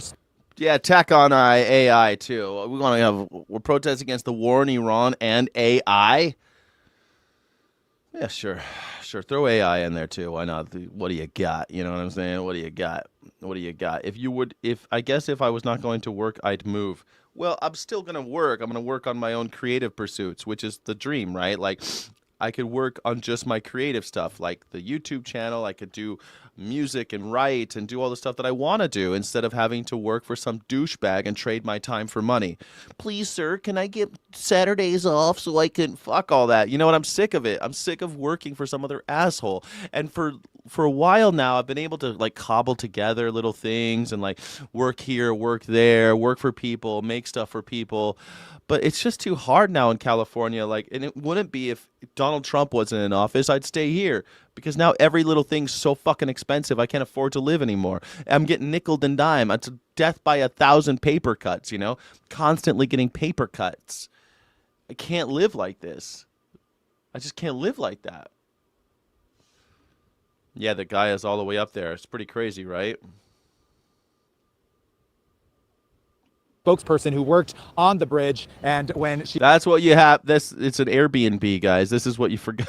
He's just starting an Airbnb business on top of the bridge. He arrived on scene. She said, "It can't be the same guy, right? It's not Guido." And I said, "Yes, it is. He's identified himself as Guido Reichstatter." I can tell you that 3 years ago, I talked to him, and he was very persistent. And today, that same... My last boss was a woman, and she was pretty horrible too, man. It's just always the same. You get these bosses that are just unreasonable. Never works. A public information officer told me he is relentless. So again, 3 years ago, it was 27 hours that he was up there. And the only reason he came down, I'm told, is because he lost the water bottles that were in his possession. They had fallen and it had gotten so hot that he was becoming dehydrated and decided to come down. When she started seeing what was happening, she said, "Oh, this time he came prepared." And as I told you in the last couple of minutes, we're seeing a tent going up. Earlier, I saw him standing up and it seemed like he was tying himself to one of those yellow-orange lights that's on the top of the Frederick Douglass Bridge. He was moving his backpack around. Amazing. He came down and went back up. No one thought this guy might be coming up. They're like, "Oh, well, that's over with. Let's go to the cop bar, Jim. You got it, Frank. Let's go." And they went to the bar and they're drinking. They're like, "I guess who's up on this fucking bridge?" Tell me it's not Guido. It's Guido. He's back. He's back on the bridge. Damn it, Tom. I know, Frank. Shit, Bill. Let's call Bill and see what Tom and Frank are doing. Let's go back over there and see if this Guido character he's a super host. He's trying to be a super host on his Airbnb. He doesn't want to, this is the Airbnb experience. You could go to DC now and do this. It's great. And now we're seeing that that tent go up for protection. That public information officer was telling me, look, it gets really hot up there with the white reflection. The wind is a concern, but you really feel all the elements once you're up there. So she was not surprised that this time around, given his persistence last time, that he came a little bit more prepared. People have been asking if there's anything written on the banner that you're seeing there flowing in the wind, but nothing just yet. But I want to read you briefly some of the comments of what he wrote. He said, I'm currently occupying the top of the Frederick Douglass Memorial Bridge in Washington, D.C. I'm calling on the people of the United States to bring an immediate end to the Trump regime's illegal war on Iran and the removal of the regime. Oh no, look at this boat. It's like, oh, what are you going to do, Bill? I don't know, Frank. What do you think, Tom? I don't know, Larry. They all got cop names. Why are cops are always like Tom, Dick, and Harry, you know? It's always like, hey, Tom, what are you going to do? What do you know, Tom? I don't know, Bill. What do you think, Frank? I don't know, Larry. Let's ask Dick. Let's see what Dick thinks about this. I don't know. Guido. Guido. We can never get him down. Regime power through mass nonviolent direct action and non-cooperation. I also want to urgently warn the people of the U.S. and the world of the imminent danger we are in of a crossing point of no return towards the development of artificial intelligence, which poses the risk of catastrophic harm to humanity, including human extinction. It goes on from there. So, again, a lot of changes that have been happening earlier, Lorenzo. I can tell you that Annie was asking me. It's kind of shocking he's able to get up on that thing. I got to be honest. Like, I'm sure it was bringing up a tent and everything had to be hard. So now he's got his tent. He's up there. Do you think they'll shoot him? They'll probably shoot him eventually, right? I remember when I lived in Berkeley, these people moved into the trees because they wanted to cut down these redwoods and these oak trees, and those trees were like hundreds of years old, and they wanted to cut them all down to build a fitness facility for the football team. And the people, they moved into the trees. I said, don't cut these trees down. And I was there the last day, and it was first time I saw the cops really lay into people because they were peacefully, what they were doing, they were building these scaffolding up to the trees and cutting down the trees. And they've moved out everybody except for this one group at the very top of this redwood. And they built this like stairway scaffolding around it, but it required more and more material, and so trucks had to come in, and they had these cherry pickers, and the cops were screaming at him, and we could all hear it. It was crazy, and there's all these people here, so people started getting in the street and just like sitting down in front of the trucks that were bringing the materials to build the way to get the cops up there, the stairways, and they beat the shit out of those people. I'm sitting there, I'm going, like, just beat the living hell out of these people with billy clubs. They were just sitting there in the street, nonviolent, just going at them, man. Those cops were not going to lose to them stinky hippies. They were like, we're not going to let you stinky hippies tell us what. Tell us not to cut down these goddamn trees. We're cutting down these trees. Have I heard anything from DC police or Fire and EMS about whether they plan to open the bridge anytime soon? Look, they're telling me for now, they're going, minute by minute with him. There are negotiators on scene. They're telling me they are planning on keeping it closed. You mentioned earlier kind of the congestion in the area, and it's definitely going to be, a headache for all the people heading to tonight's Nationals game. It starts at 6:45. Also, the event happening at Audi Park at. You think this is kayfabe? This is kayfabe? I mean, he's up there. Guido's definitely up there. I mean, you don't believe you don't believe that Guido's up there? Guido's up there, man. 7 p.m. But again, for now, the bridge will remain like this. The only vehicle we have been seeing is a DC police vehicle. And again, we see the harbor crews down below that keep negotiating and concentrating really just right underneath where... harbor crews? Oh, no. Look out for the hantavirus. More and more cruises, they're getting the hantavirus. Spread by rodents, not humans. Trust us. It's rodents that are the problem. This protester, this oh, look at this. Day protester Guido is on the bridge right here, and Frederick Douglass Bridge right behind me. Yeah, Rafa, and we all remember Guido from back in 2022. As you mentioned, he was up there for about 27, 28 hours. This is quite a different scene. As you mentioned, there were a number of reasons he decided to come down from that bridge back then, but he looks prepared this time, and we know that this bridge is closed off. It's at a standstill. He's making a statement, creating quite the spectacle. What is it? Why was Guido... Why was Guido on the bridge in 2022? Let's see. Guido Reichstatter in 2022 to protest the U.S. Supreme Court decisions to overturn Roe v. Wade. Oh, he was on 28. He descended, being charged with unlawful entry, obstruction, and failure to obey. Failure to obey. He's a Florida-based activist, and he's known for scaling high-profile structures to stage protests. Okay. He returned to the same bridge to protest the war in Iran and the development of artificial intelligence. Okay, artificial intelligence seems like an unrelated thing, but hey, I'm pro Guido on this, man. I don't know. How do you guys feel about it? You pro Guido? Like in that area, this is a busy part of the city on a Friday night. Are a lot of people gathering to see what's going on there? There are people stopping by. Look, I can tell you that last time around, he was actually on the opposite side of the bridge. So we all gravitated heading toward the Audi side of the field, but now he's closer to the Nats Park side. Look, there are people just waiting for the ball game to start. One guy just mentioned, look, this is kind of ruining, my beer drinking because, again, people are preparing for the game that's going. Oh, it's ruining my beer drinking. That is so fucking American. Look, this is ruining my beer drinking, Yeah, but there are little girls getting bombed in Iran. Look, I just want to have a beer. I don't know anything about your little girls getting bombed in Iran, okay? I want to drink my beer. Use guys. I think in D.C. they'll probably talk like that. I'm a Nats fan. I want to use guys. Use guys. I'm a Nats fan. Why can't I just go drink my beer? You're getting in the way of my beer drinking, Guido. They're bombing kids. Did I stutter? I want to drink beer and watch the Nats. But I can tell you, in terms of getting down here because of the closure of the roads, it took about an hour from Tenleytown, and it's just been a lot of congestion, a lot of questions. We're seeing more DC police crews arriving here on scene. Yeah, considering he did this back in 2022, I'm surprised there are more reinforcements in place to prevent someone else from. Congestion and questions. Oh, man, I don't know why they didn't put more things in there so they can prevent this. Why can't they just prevent people from protesting? God damn it. Thank you, Lorenzo. Fucking Lorenzo, you race traitor. You fucking class traitor, Lorenzo. How come the cops didn't do something about this? I wish the cops would have put up barricades so nobody could ever do this again. Maybe the cops and the government, maybe the state should stop bombing little girls, and then people would stop doing shit like this. You know what I mean? Maybe the state should stop bombing little girls, and then people could stop protesting. Maybe the state should stop taking away our rights, and then people could stop protesting. That'd be cool. That'd be cool. I think that Guido's right on board. Why did they do something about you, race traitor? From climbing this bridge. All right, we know you'll keep watching for us, Rafa. Thank you. And you can count on Guido, Rafa, Lorenzo. You'd think that people named Rafa, Guido, and Lorenzo would have some solidarity. You know what I mean? If my name were Lorenzo, I would definitely have solidarity with Guido. I'd be like, man, at least someone, like, what? That's the thing. Like, these assholes on the news, they could easily say, well, that's First Amendment for you. That's what it looks like. This is what democracy looks like, ladies and gentlemen. This is just how it is. Sometimes it's inconvenient. But instead, he's like, I'm surprised the police didn't do. Why didn't the state put barbed wire on the bridge so that people can't go up there?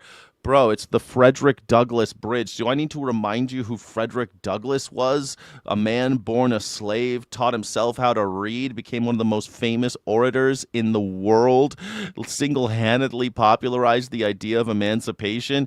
The man was a hero. Frederick Douglass, the slave freer, that guy. They named a bridge after him. There's a reason why why Guido's using that bridge. The name is synonymous with justice. Frederick Douglass. Donald Trump doesn't know who Frederick Douglass is. Do you remember when Donald Trump thought that Frederick Douglass was still alive, and he was like, I hear he's doing great things. He's really a wonderful community organizer. He's doing great things for the blacks. For the blacks, he's doing great things. Sir, he's been dead for about 150 years. But he did do good things, right? Oh, fuck. Guido and Luigi, man. Welcome back. With gas prices being as high as they are, people may start turning to a new fuel blend hitting Valley pumps this week. But experts warn filling up without knowing this first could mean serious engine damage. 12 News journalist Trisha Hendricks has what every driver needs to know before they pull up to the pump. Let's hear it. E15 is now on sale nationwide. It could save you money, but there are things you need to know. 15% alcohol. The thing about when you have alcohol in your gas, it burns great, but it absorbs water. And so if you let your car sit around, your car will have water in it. And when you put water in a gas tank, well, it don't work right. It just don't work right. You might done blown up your dang car, dang do. So you got to worry about if you drive every day, 15% ethanol, no probs. But if you, like me, don't drive every day, like I have a car that doesn't run every day. I leave it there for like sometimes 2 or 3 days, don't run the engine.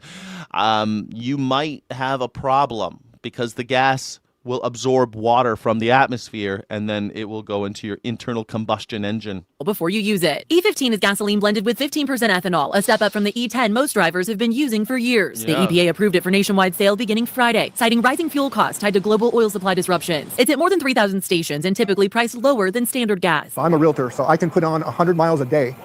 I'm a realtor.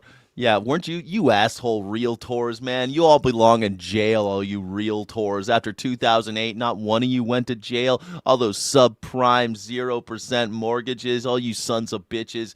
You knew what you were doing. You sold us all out. How many people lost their homes because of realtors like you? And judging by your age, I know you are one of the ones in on it. I don't care if you're driving 100 miles a day, you realtors. Realtors, TM, certified copyright, TM Realtor. My vehicles. Steve Padilla drives a lot for work. I don't have payments on them, so I want them to last as long as they can. When E15 hit the news, he had questions.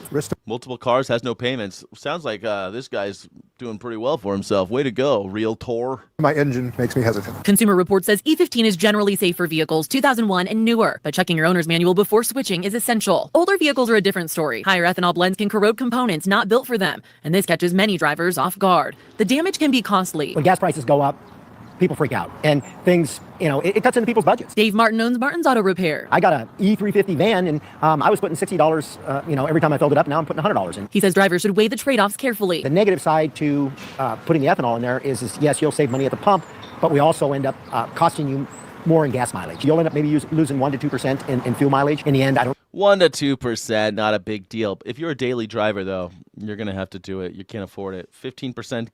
You know what they say, 15% ethanol. You know what they're getting from that ethanol, right? And this is how it's all tied together. Here's what's really happening, everybody. Here's what's really happening, okay? We're at war with Iran, and they got a lot of oil. And the Strait of Hormuz is going 25% or something like that comes from the Strait of Hormuz, all the oil of the world. So the prices are going up. It's a bitch, right? Maybe we shouldn't have gotten to a war, but that's a whole other thing. Back at home, we got this thing called the USDA, and they've been freaking out lately because the USDA, the U.S. Department of Agriculture, their job is to try to sell as much agricultural products at home and abroad. Problem is, no one's buying it because of tariffs. Tariffs really did a number on us, man. The soy farmers of America and the corn farmers of America, they got in trouble, boy. They are growing shit and throwing it away because you just don't have enough animals to feed them. Plus, the price of beef is going up, so people are just raping fewer cows, having fewer baby cows, so you don't have as many cow mouths to feed all this corn to. So you got double whammy on the corn department, you know what I mean? But here's a little kicker. Guess what ethanol's made out of? Ethanol's made of corn, baby. Corn, the price of corn is directly affected by how much ethanol we put into our cars. It's a whole thing. There are farmers in America that refuse to use ethanol in their cars, not because they're afraid of engine component corrosion. They just don't like ethanol because they think it drives up the cost of their cow feed. And it does, or their pig feed, or their chicken feed, their animal feed. They're pissed that they're putting ethanol into gasoline because it drives up the cost of their businesses. So when they go up to 15%, guess who makes out? The corn farmers of America. It's all working out. It's almost as if that might have been a consideration when we went to war in Iran. It's pretty incredible that just 2 months into this war with Iran, we're already switching to 15% ethanol. It's almost like the fix was in before we started. It's almost like they had this planned. I'm not thinking it's a conspiracy, but it's like, if you wanted to save the corn farmers of America and you still wanted to make it seem like you weren't just giving them a handout, you would start a war with Iran and limit the world's oil supply so that our corn farmers, mega corporations like Cargill and Monsanto and these companies that are all involved in the corn farmers of America, they'll make out like bandits. America making that money. Who cares that you think they're going to drop the prices of gasoline because they put 5% of ethanol in there? Probably not. Maybe a little bit. Maybe it'll just stabilize. Just stabilize at $6.50. And you're screwed. You're still screwed. But farmers of America, they're making more money by selling you ethanol. Way to go. It's going to be great. You don't use ethanol? Why not? Ethanol's great. Almost like kayfabe, eh? Almost like kayfabe. Indeed. Indeed. What do you think? Do you think what do you think about my scenario, my theory about this? What do you think? I think I'm right on. Of course I do, though. I don't know how much money you're really going to save. It just depends on the vehicle you're driving. The EPA approved E15 under an emergency waiver lasting just 20 days, though the agency says it's ready to extend it if supply conditions warrant. Oh, wow. They so quickly. Emergency. Another state of emergency. Another state of emergency. Everyone. Louisiana's under a state of emergency. The whole nation's under a state of emergency. The border's at a state of emergency. The tariffs are under a state of emergency. We're just under emergency all the time. Why isn't anyone having babies? How come Americans aren't having babies? It's a state of emergency, that's why! Bottom line from experts. We should have an emergency. It's an emergency. Americans aren't having babies. It's an emergency. Everything's an emergency these days. You hear the air raid sirens, don't you? They're here. Owner's manual is the first stop before you make the switch. If you find yourself in a situation where you do put it in there and your vehicle starts to show some signs of running poorly, if the check engine light does come on, make sure you get it to a service provider and get it checked out. As for Steve, he's staying the course. I go where I know it's going to be a fair price all the time. I think this is temporary. And I just have to write it out. In Phoenix. They told us the 10%. They told us the 10% ethanol was temporary. And it's all the time. Everywhere you go, it's 10% ethanol. They have to advertise. It's very rare you see non-ethanolized gasoline. Every once in a while. And they'll put on the sign, no ethanol. Buc-ee's, ethanol-free, available. Trisha Hendricks, 12 News. Good. An Orange County mother is facing serious legal charges tonight after her 14-year-old... Uh-oh. There's a mother in Orange County that's having problems. Liberal policies in California has driven out oil refineries. Dude, what are you talking about? I drove by an oil refinery a couple days ago. It's going like crazy. Why don't you talk about that? Oh, it doesn't serve your liberal agenda. Sweet Havoc, you always come in here with the dumbest shit, dude. There's literally an oil refinery near my house. I drove by it like 2 weeks ago. It's burning shit, man. It's going. Columns of smoke coming out of it. It's going strong. Don't you worry, baby doll. Lots of oil refineries in California. What are you even talking about? Drove out the oil refineries? Yeah, that's what happened. They drove liberal policies in California. You must be out of your mind. You think that Gavin Newsom's such a liberal, he's going to get rid of the fucking oil refineries because he's a liberal?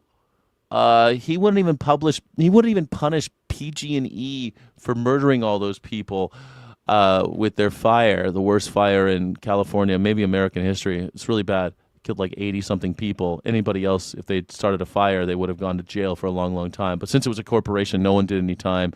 No one had any repercussions, really. It was just a swindle, really. And you think that they got rid of the oil refineries? Well, I'm happy to report there's plenty of oil refineries right here in California. I still see the oil jacks go. They're working. Go to Long Beach. They're working. They're going like this. The oil jacks. Just digging out oil all day long. Everywhere I go. Nothing has stopped in California. It's so stupid. Yeah, what is this like? What the hell? 2 refineries are in the process of being shut down. They're old, Sweet Havoc. They're old. You got to shut the old ones. They're like 100 years old. Like the El Segundo refinery. Are you kidding me? It's called El Segundo because it was the second one in California. That's why it's called El Segundo. The whole town's called El Segundo. They shut them. They open them. They do that sometimes. Son is accused of crashing his e-bike into an elderly Vietnam veteran. That victim has now died. Tonight, the teen's mother is facing involuntary manslaughter charges after prosecutors say she was warned repeatedly about her son's dangerous behavior. Sandra Mitchell reports from the crash site in Lake Forest, where a memorial has been created to remember the victim. Micah and Cher, this was actually a hit-and-run crash. The teenager on that e-motorcycle left the scene, left the victim lying in the street just behind us. You can see that small memorial there. And tonight, the Orange County District Attorney says this case should be a warning to all parents. Wow, man, she's going to go to jail because she gave her son an e-bike and he hit a person and ran. He was a very kind, loving person. He always told me stories of his war stories because he's a veteran. He was very humble, very kind. 2 weeks after a teenager on an e-motorcycle slammed into him, 81-year-old Ed Ashman has died of his injuries. No. And tonight, the teen's mother is facing felony charges, including involuntary manslaughter. She absolutely knew and that she could have prevented this horrific incident from happening. Orange County District Attorney Todd Spitzer says 50-year-old Tommy Joe Mayhair has been contacted by law enforcement in the past. Oh no, they warned her. They said, don't you let that kid ride around those 81-year-old kids. Warned that her son was not legally old enough to operate the 200-pound e-motorcycle with a top speed of almost 60 miles per hour. Absolutely illegal. He was not allowed to ride it. And she was warned that in the event he continued to ride it, she could be charged with child endangerment. Witnesses say the 14-year-old was doing wheelies outside El Toro High School on April 16th when he collided with Ashman, a substitute teacher and Vietnam veteran. The teenager fled the scene. Tonight, What? He ran over the substitute teacher? Man, when I was a kid, we hated the substitute teacher. Well, we liked him, actually, because we just did what we wanted. We always gave the substitute teachers hell. We always did. It was like teachers away, the cats will play kind of thing. All right, what is it? Cats away, the mice will play? That's what it was like. And man, Vietnam vet, this dude survived Vietnam, and some asshole kid hit him with a 60-mile-per-hour e-bike at El Toro High. Oh man, this is the worst. Orange County, she's gonna go to jail. She'll go to jail. Oh yeah, she'll go to jail. Yeah, California has tons of oil. Are you kidding me? Go to Long Beach. There's like tons of oil. There's still Huntington Beach too. There's lots of oil in California. Also, there's offshore drilling. We got oil in California. I know what people are talking. This guy's don't believe people. They're so stupid. California's getting rid of all the oil. What? They're just gonna leave it in the ground? I don't think so. What are you talking about? community is mourning and has already donated more than $100,000 to Ashman's family. It was really sad what happened because it was his last year teaching here. The tragedy is the latest incident involving teens on e-bikes and motorcycles endangering others. This is a pandemic. This is incredibly serious. Tonight, the Orange County District Attorney vowing he will aggressively go after parents. If you know, buy, engage, modify, facilitate, aid and abet your child to ride an illegal e-motorcycle or e-bike that's been modified, we're going to prosecute you to the fullest extent of the law. Man, we knew this shit was coming, right? These fucking e-bikes are a menace. But they did this with, what are you going to do? Keep kids from riding bikes? These e-bikes? 60 miles per hour is hella fast, though, on a motor, man, for when you're just a kid. Like, that's pretty, they should just cap them. Why can't you just put them on a governor, you know? 60 miles per hour? Shit. When I was a kid on a bicycle, maybe I got to 60 miles per hour going down a hill. Like a steep hill, maybe? Maybe. 60's fast. That's freeway speeds. This kid's going freeway speeds. He killed that 81-year-old Vietnam vet. That's so messed up. That's so sad. Are girls speeding on e-bikes? I don't know. I said before, when you get divorced, you should go to a town with businesses booming and fast women. So maybe when you get a divorce, go to a town with fast women and booming business. And I was talking about e-bikes, fast women. I thought e-bikes. That's what I was talking about earlier, was e-bikes. Thanks for being here. 60 miles per hour is fast as shit, man. Shit, you ever fallen on a bike going 15 miles per hour, 5 miles per hour? Fall on a bike going 5 miles per hour. It hurts, man. It hurts falling on a bike. Going 60, you're fucking toast. That's motorcycle speed, man. You're going highway speeds. Convicted of the most serious charges, Mayher could face more than 7 years in prison. Her 14-year-old 7 years? She's going to go to jail for 7 years. Son also facing separate charges. But her son's only 14. That kid's not going to see any time for killing that old man. What's he going to get? Felony hit and run? I mean, he's 14. I bet you what they'll do, they'll make sure that kid doesn't have a driver's license until he's 21. That's a lot of times what they do with young people. They're like, all right, you're not going to have you got in trouble, kid. You're not allowed to get a driver's license till you're 21 because you're clearly a little zurückgeblieben. In Germany, they say these kids are zurückgeblieben, and that means they're like a little hindered, a little slow, we don't have a word for it in English we're able to use. They're a little bit held back. Arrested development, zurückgeblieben. Weißt du, was ich meine? Alle hier Deutsch, alle hier können Deutsch, oder? Sie alle können Deutsch. Sie wissen, was ich meine, ne? Du weißt, was ich meine. In Lake Forest tonight. Weißt du? Lake Forest, man. That's right around my house. I'm Sandra Mitchell, KTLA 5 News.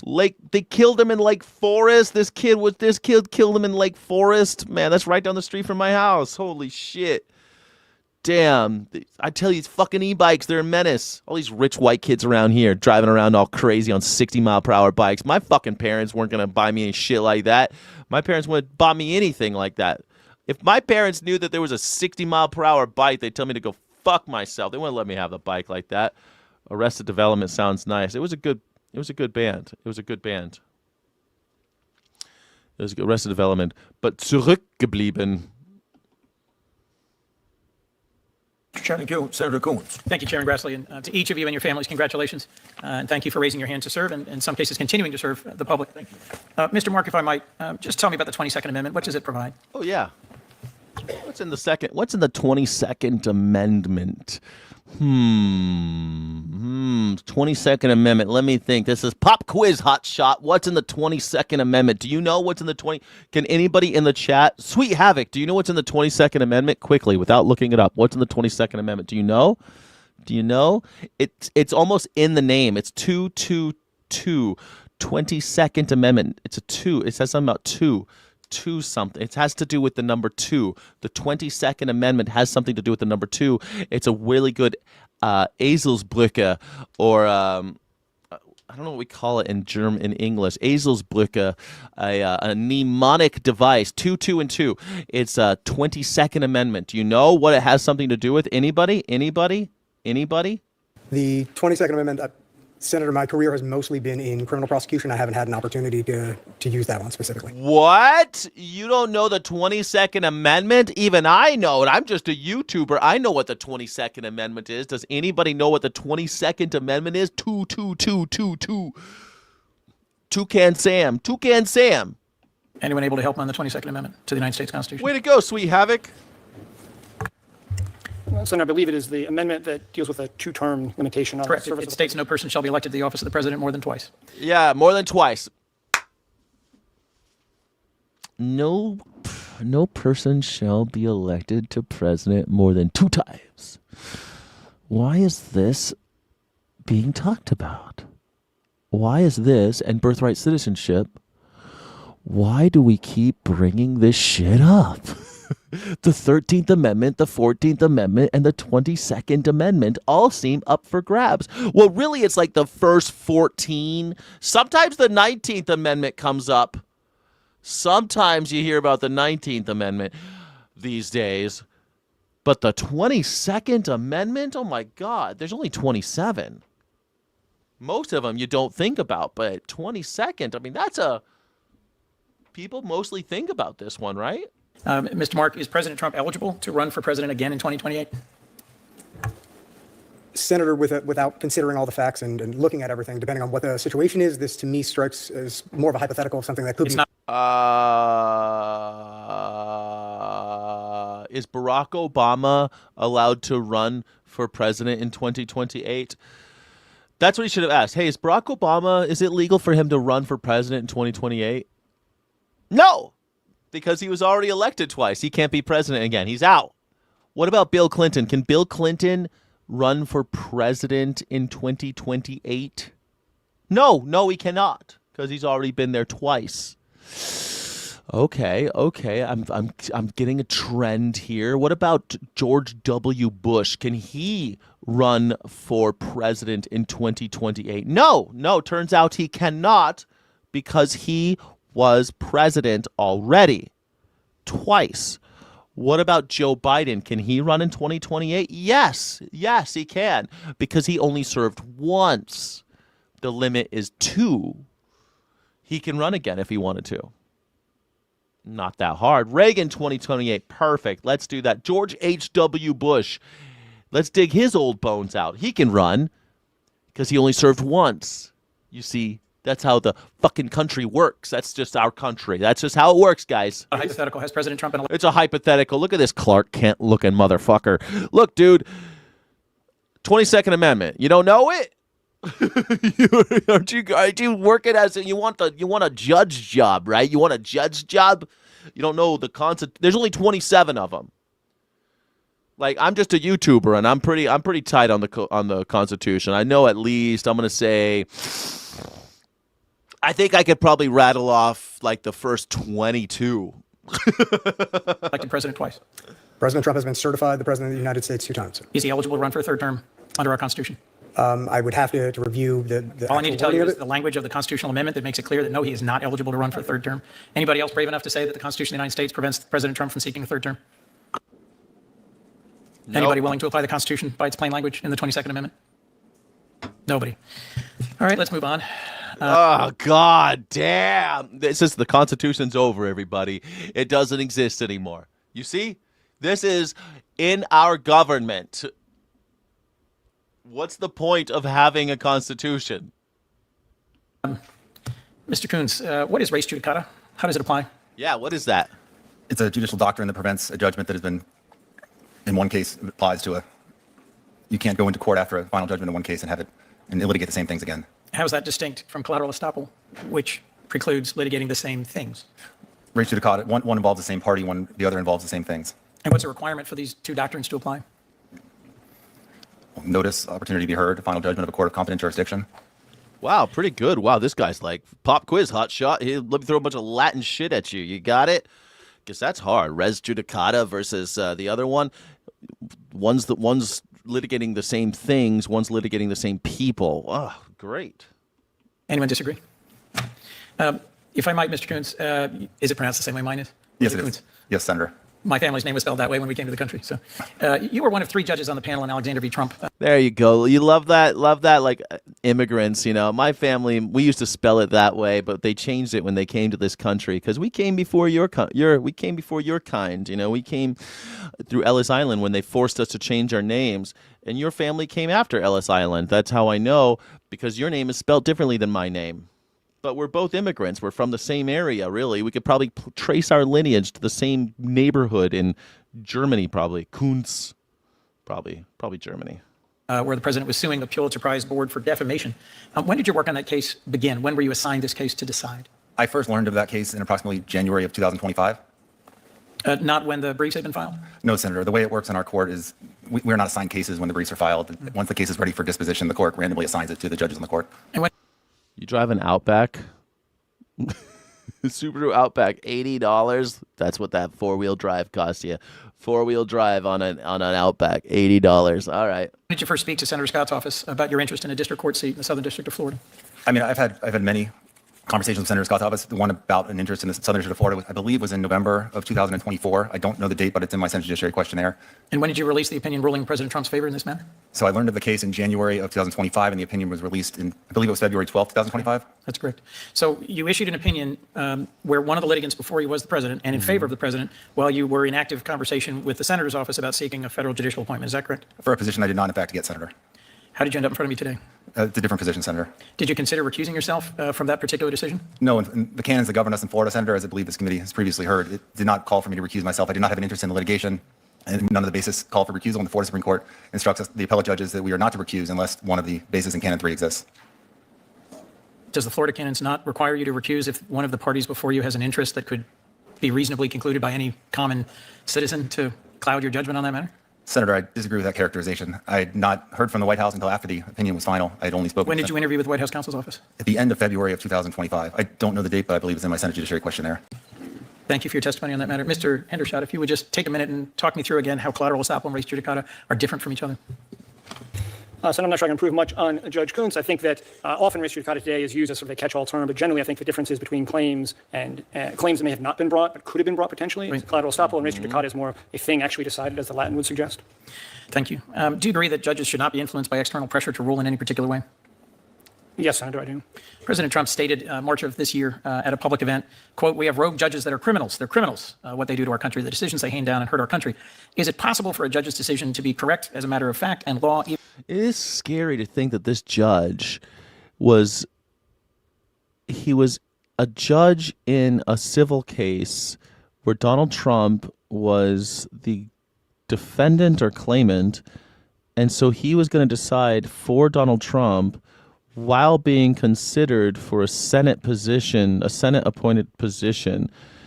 That is crazy. Because, like, of course you're going to side with the guy who's going to put you up for the job, right? It's totally insider baseball, but it's really messed up. It's fucking conflict of interest. No, I shouldn't. I didn't benefit directly from the case, so I didn't recuse myself. But you would have benefited depending on how, because one of the litigants was going to benefit if you decided for them. And that litigant was Donald J. Trump, who was holding a job as a carrot in front of you. That's fucking bribery. It's corruption. Even if it differs from the president's desired outcome. Senator, I want to tread carefully because of Canon 5 in terms of commenting on political matters. But in the abstract, yes, decisions can be corrected, and any citizen can criticize what a judge has done. That is part of the right to speak. Thank you. Thank you all for your testimony. Yeah. Their right to speak. They have a right to speak, these judges. They're criminals. They're all criminals. They do things. These judges, they're all criminals. Ay, ay, ay, ay, ay. Jesus Christ, man. That is, I mean, that is a weird one. I'm glad we watched that because what's happening is there's a judge going up for a judicial position who has in the past decided in favor of Donald Trump in litigation while knowing he was up for these jobs. And he didn't get the job the first time, and that's why Coons was like, well, what about how'd you end up before me today if you didn't get the job then? What happened? Oh, well, they didn't give me that job, but they promised me another job. Because you decided in the favor of the president. Like, you gave him a little something, something, and now he's giving you some quid pro quo. It wasn't quid pro quo. It was like quid pro quo. That's quid pro quo. And it's shocking to me that this is okay. You know, it's clearly, it's going to happen. He's going to get confirmed. And this is the guy, these judges, they won't even say what the 22nd Amendment is. They won't even talk about it. They won't even admit that Donald Trump can't run for a third term. This is Hitlery shit, guys. This is Third Reich shit right now. You ever seen the trials in Nuremberg, man? Justice at Nuremberg with Spencer Tracy. It's so good. Definitely worth watching.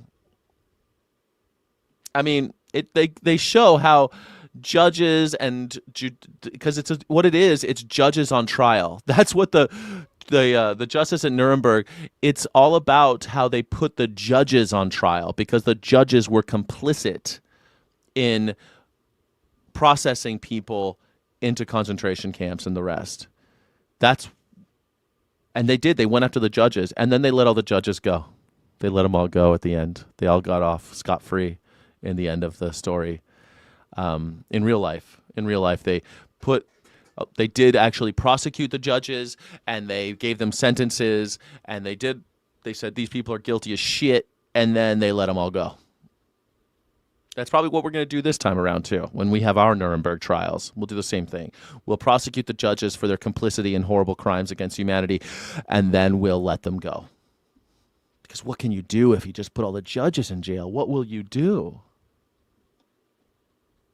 Property rights laws last session. One law eliminating CO2 pipelines' ability to use eminent domain, requiring them instead to use good faith negotiation. Well, a change in Washington, D.C. could override that work. Beth Warden introduces us to those in the state, keeping an eye on the nation's capital. Have you seen it? Have you seen it, Nurse Rod? Have you seen Nuremberg? Not Nuremberg, the new one with Malik, whatever his name is, and Russell Crowe, which is fine. That's a fine movie, too. The old one. So good. It's so with Burt Lancaster and Spencer Tracy. So good, man. And Dorothy from The Wizard of Oz. What's her name? Not Liza Minnelli. Liza Minnelli's mom. What was her name? What was Liza Minnelli's mom's name? Judy Garland. It was Judy Garland. Judy Garland, Montgomery Clift, Spencer Tracy, and Burt Lancaster. What a movie, man. Everyone needs to watch it. Don't talk to me if you haven't seen that movie. You know, I don't intend to alarm anybody. I don't think that everything will come to pass here, but it's just something that we need to remain vigilant on. District 23 Senator Mark Lamke wants to put a new executive order on the radar of South Dakotans. President Trump signed an executive order that would give the federal government siting authority, placement. His concern is that the order could undo the property rights laws set in place in South Dakota. Basically, oversight of all energy infrastructure and supporting infrastructure in the United States. The oversight could be far-reaching. For CO2 pipelines, you're talking about data centers, any energy infrastructure, windmills, solar panels. Concerning property rights wording was also in the Big Beautiful Bill. Lamke and other state lawmakers went to Washington, D.C. to change it. We were successful on that attempt, but we knew that that was a threat that was going to continue to come. Lamke wants others to be watchful. This is something that I think our Attorney General needs to take a look at. And he is. I'll be talking to additional attorney generals about it. Certainly, we pride ourselves in protecting private property rights here in South Dakota. I own a farm and a ranch, and that's important to me. It's important to me as attorney general, and I'll continue to fight for those privacy rights. South Dakota. I'm from South Dakota. I own a farm and a ranch. I'm from South Dakota. I own a farm and a ranch. Private property rights are going away, everybody, because the federal government's coming down. The state is coming for your shit. South Dakota, that liberal hotbed, has a problem with the president. All those liberals in South Dakota. You ever been to South Dakota? You know who's from South Dakota? Kristi Noem is from South Dakota. She's the governor of South Dakota. South Dakota, she's a governor. She shot her dog in South Dakota. I love South Dakota, by the way. It's one of my favorite places in America. I love South Dakota. Tons of Indian land out there, the Badlands of South Dakota. Man, out there in the Black Mountain, down there in the Black Mountain Hills in South Dakota lived a young boy named Rocky Raccoon. Well, one day his woman ran off with another guy, hitting young Rocky in the eye. And Rocky didn't like that. He said, I'm going to get that boy. Listen, South Dakota's rad. I saw my first buffalo in South Dakota. My golly, I saw a buffalo in South Dakota, so beautiful. A wild buffalo. I'd seen buffaloes before, but I saw a wild buffalo. I saw multiple wild buffaloes in South Dakota. Unbelievable. Gorgeous. They got the Mount Rushmore out there where they took that Indian mountain that was sacred to them and they blew the shit out of it. You remember that? Like they took this mountain that was sacred to the Indians that was called like the Three Wise Men or something like that, and they just blew the shit out of it and put some presidents' faces on it. But still pretty beautiful. Like I went up there and saw it. I went there to go. It's free. You go look at it. It's gorgeous.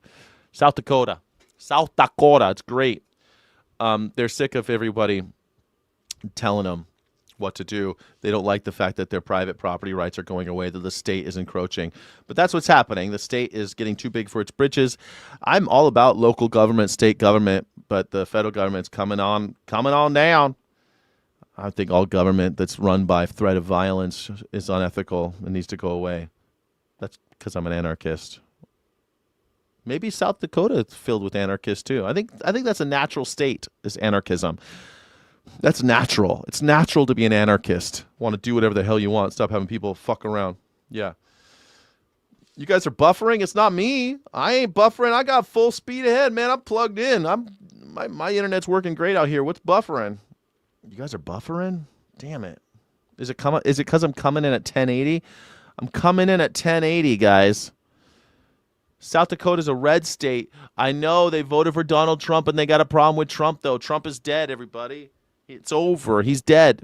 Like dead as in like the internet's dead, right? Like, you know how when Prince said that the internet is dead, and what he meant is, you know, like music is run by phone companies now. Phone companies own the music industry. Music is dead. The scene is dead. There's going to be a meter on your bed that will disclose what everybody knows. First, let's turn it over to Doug Luzader's mom's favorite segment. My grandparents were all Antifa. They were. Yeah. My grandparents were. And Sweet Havoc's parents were all Antifa, too. All of our grandparents were Antifa. It used to be the thing everyone was. It was the thing to be anti-fascist. We all hated fascists. We don't like fascism in America. Well, there were always some people who liked fascism in America. There were a lot of people. So maybe Sweet Havoc's grandparents were fascists. It's possible. A lot of people were fascists, like the America First crowd. Charles Lindbergh was a fascist, you know. Fascism was popular in America, too. It's just that not every, like my grandfather, he went to go kill fascists. He didn't like them. He didn't like fascists. He wanted to go kill them. This guy's one of my favorite people on Fox News. With Doug Luzader, the latest out of D.C. Doug. Oh, man, Mother's Day always creeps up on you. Doug Luzader's always like, why am I doing this? I don't believe a word that I have to say on this channel, but here I go. Good morning, guys. Not that they don't deserve something nice. The president calls this a humanitarian mission in the Strait of Hormuz to try to get these ships out of the Persian Gulf. It's humanitarian, guys. What's happening in Iran is a humanitarian issue. Shut up. That's what he wrote on Truth Social. For the good of Iran, the Middle East, and the United States, we have told these countries that we will guide their ships safely out of these restricted waterways so that they can freely and ably get on with their business. The ship movement is merely meant to free up people, companies, and countries that have done absolutely nothing wrong. They are victims of circumstance. This is a humanitarian gesture on behalf of the United States, Middle Eastern countries, but in particular, the country of Iran. This comes as there were reports of at least 2 more ships coming under attack over the weekend. Iran's threats have bottled up traffic in the Gulf and disrupted world oil markets, but a U.S. blockade of Iranian ports is creating pressure of its own on the regime. We were running a marathon over the past 12 months, and now we are sprinting towards the finish line. And I can tell you that we are suffocating the regime. And oh yes, Scott Bessent's on the case. Everybody, we're running a marathon for 12 months. Yes, everything's getting better. Are we in the golden age of Trump yet? Is this the golden age? It's a golden age. Did your gas prices go down? Did your grocery prices go down? When they finally go down, it'll be back to where they were when Biden was president. They will not go down. We will not ever have cheaper groceries. Ever. And they are not able to pay their soldiers. This is a real economic blockade, and it is in all parts of government, all hands on deck. An Iranian parliament leader admonished the president over the new shipping operation. Here's what he wrote on X. Warning.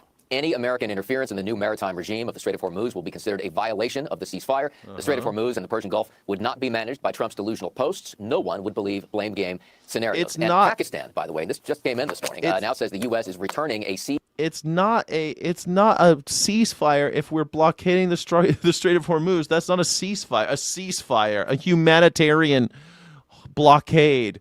A humanitarian blockade, everybody. They're victims of circumstances, these people with their oil.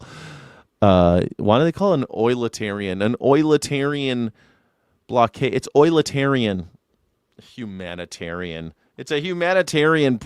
Iranian ship and what they're calling a confidence-building measure. Todd and Carly. It's going to be a big week. Again, Douglas Zader, thank you. Big week for the people. Big week for Iran. Aren't you happy with that? Aren't you happy that we're going to have a big week in the war? You know, it's really important to have a big week because we don't know what's going to happen next, and I'm worried about it. Justice Department released high-resolution video showing the moment an armed man stormed past security at the White House Correspondents' Dinner. The incident is raising serious questions about the security posture surrounding the president at high-profile public events. Look at him. He had a shotgun, man. He just running with a shotgun, Lord. We're joined now by Juliet Kayyem of the Homeland Security Project at Harvard's. They say that this guy got shot. Did you see this? They say that this guy in the lower left pulled off a shot and shot this guy. And then he actually took a bullet right here. And it hit a bulletproof vest on. What do you think? Is it possible? That's how that the guy got shot by friendly fire, and that this dude running didn't shoot nobody, didn't even get a shot off. We're joined now by Juliet Kayyem of the Homeland Security Project at Harvard's Kennedy School. She previously served as Assistant DHS Secretary in the Obama administration. Juliet, it's great to see you. So look, there are lots of questions, as you know, about the shot that struck the U.S. Secret Service agent. The U.S. Attorney for the District of Columbia, Janine Pirro, says there's no evidence of friendly fire, but the video, this single video, is not definitive. What does this footage show us, and what does it not show us?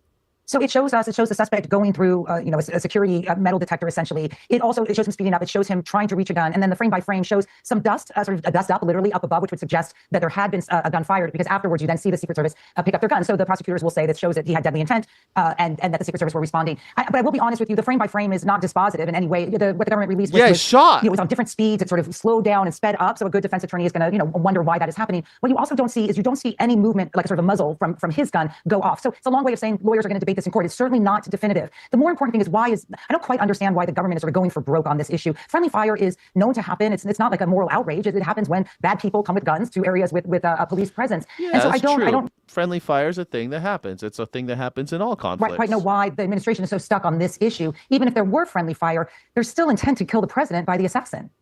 Well, on that point, the Secret Service Director, Sean Curran, in defending his agents, says the site was set up perfectly. The video, this is about a half hour into the dinner, the video shows the agents, some of them removing the magnetometers, and the suspect appears to exploit that exact moment. He's got that running start as he sort of barrels through. Is that what a perfect setup looks like?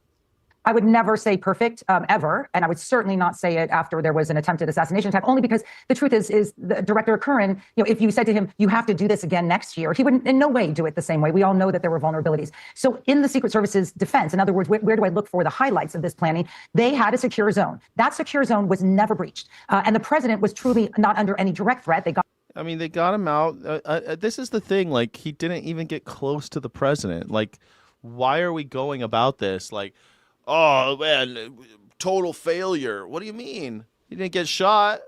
Even the Butler, Pennsylvania thing, they blew the shit out of that kid. He never died. Like, Donald Trump didn't even get hit. I don't think he. Well, never mind. That's a whole other thing. Butler, Pennsylvania. Was it staged? Was this staged? I don't know. But at the end of the day, so far the president has not been killed so far. And he says a lot of shit and really pisses off a lot of people. He never leaves us alone. He's always in the news, never stops. The guy constantly is barraging us with bullshit. It's surprising that more people aren't trying, actually. The guy's always in our shit. Like, of course people want it. People, I mean, I'm annoyed. Imagine, like, people on the brink just always inundated with this president, always having to deal with this asshole constantly fucking with us, constantly starting wars and bombing people and killing people and limiting our rights and saying horrible shit. I mean, what did you expect? Got him out of there in time. So if you look at it from the perspective of the security zone, nothing bad ever happened. Of course, the shooting and all the badness outside the secure zone, of course, impacts everyone. It can only good happen.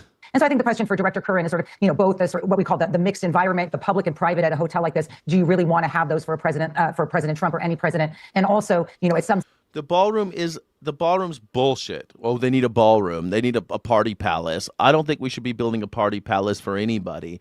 Bulletproof windows only stop bullets from the outside if you lack security. Nobody got shot. He went to a party.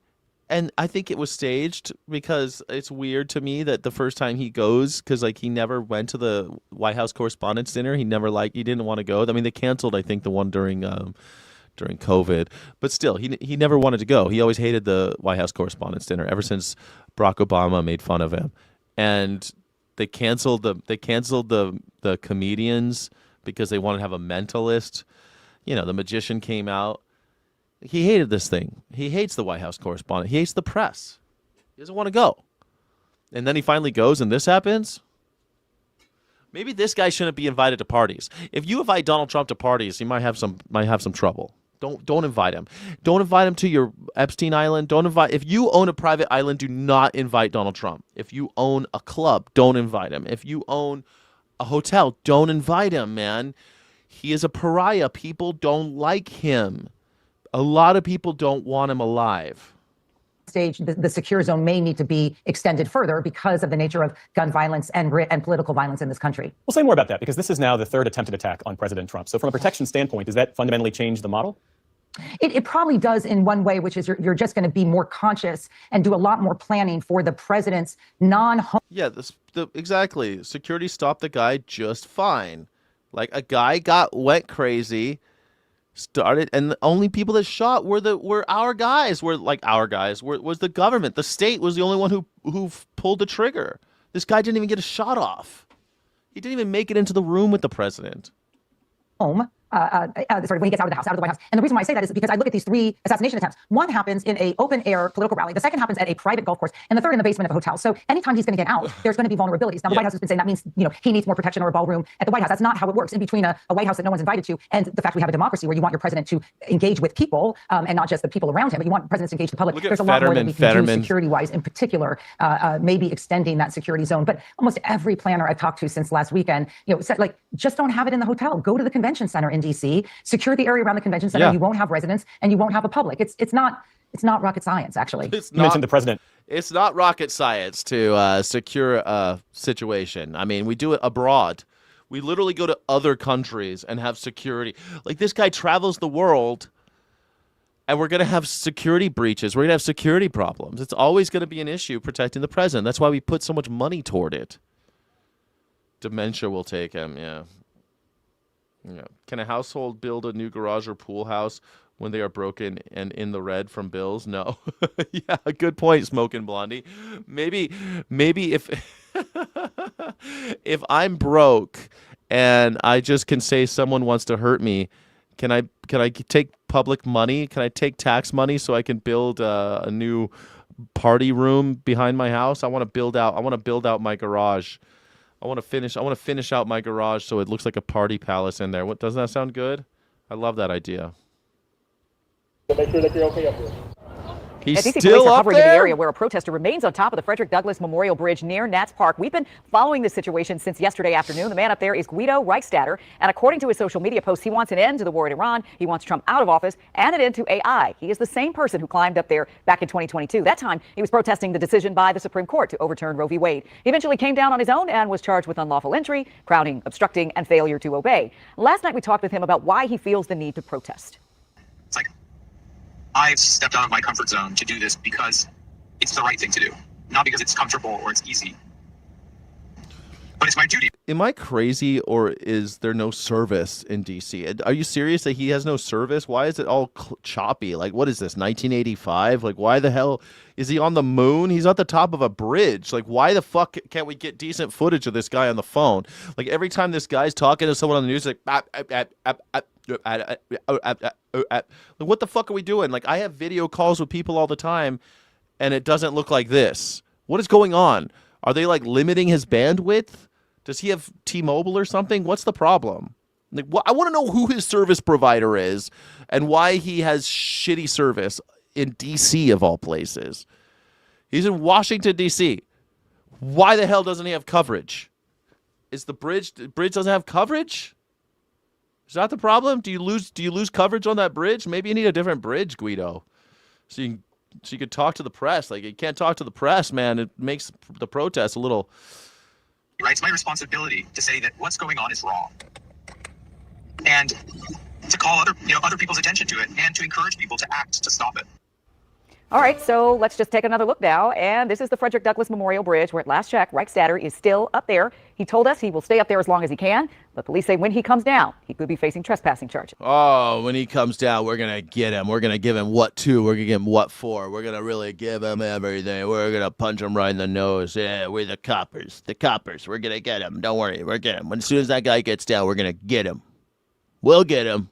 We'll get him. He's already been up, come down, and went back up. Did you get him then? No, but we didn't think he was going back up. Oh, shit. Well, now he's back up there. I hope he stays up there until the war's over. Let's just keep him up there, and let's keep all the flags at half-mast as well. All the flags go to half-mast. Guido stays up there until the war in Iran is over. What do you say? I think that's great. All right, that's the show. That's the end of my playlist, and we're exactly 2 hours. We're going to do the Afterglow right now. If you're a member, if you're a channel member, thank you for being here. Channel members get extra footage and extra stuff and extra streams, extra stuff. Thank you, everyone, for being here on this Monday. Thank you to any Cash Apps and Venmos and anybody who put a nobody donated today, but that's okay. I'll do this one for free. Thank you, everyone, for being here. Thanks, everyone, for super chats are great. Super chats are cool, everybody. Super chats are really rad. And if you don't like super chats, become a channel member. Channel members get access to all sorts of other stuff, and that's pretty cool too. Thank you so much. I have T-Mobile, and it's Trump level service. Nice. I don't know what Trump level service means. My flag is already at half-mast. All the flags in Netherlands today. Why? Nurse Rod, see you, Rebels. Sky City Rebels, we're going to go and do the Afterglow right now on this channel. Thank you so much for being here. Illegitimate non-copper random. Don't let the bastards grind you down. My name is Skyjack Morgan, independent news and culture commentator, free speech, and critical thinking advocate. This is the #1 news reaction show on YouTube, The Morning Sky Show. Thank you all for being here. You are amazing. My name is Skyjack Morgan. And I appreciate you being here. Godspeed, Rebels. And if you're a channel member, go to the Afterglow. We'll hang out there for a second. Thank you so much for watching. Don't forget to like and subscribe. Thank you so friggin' much.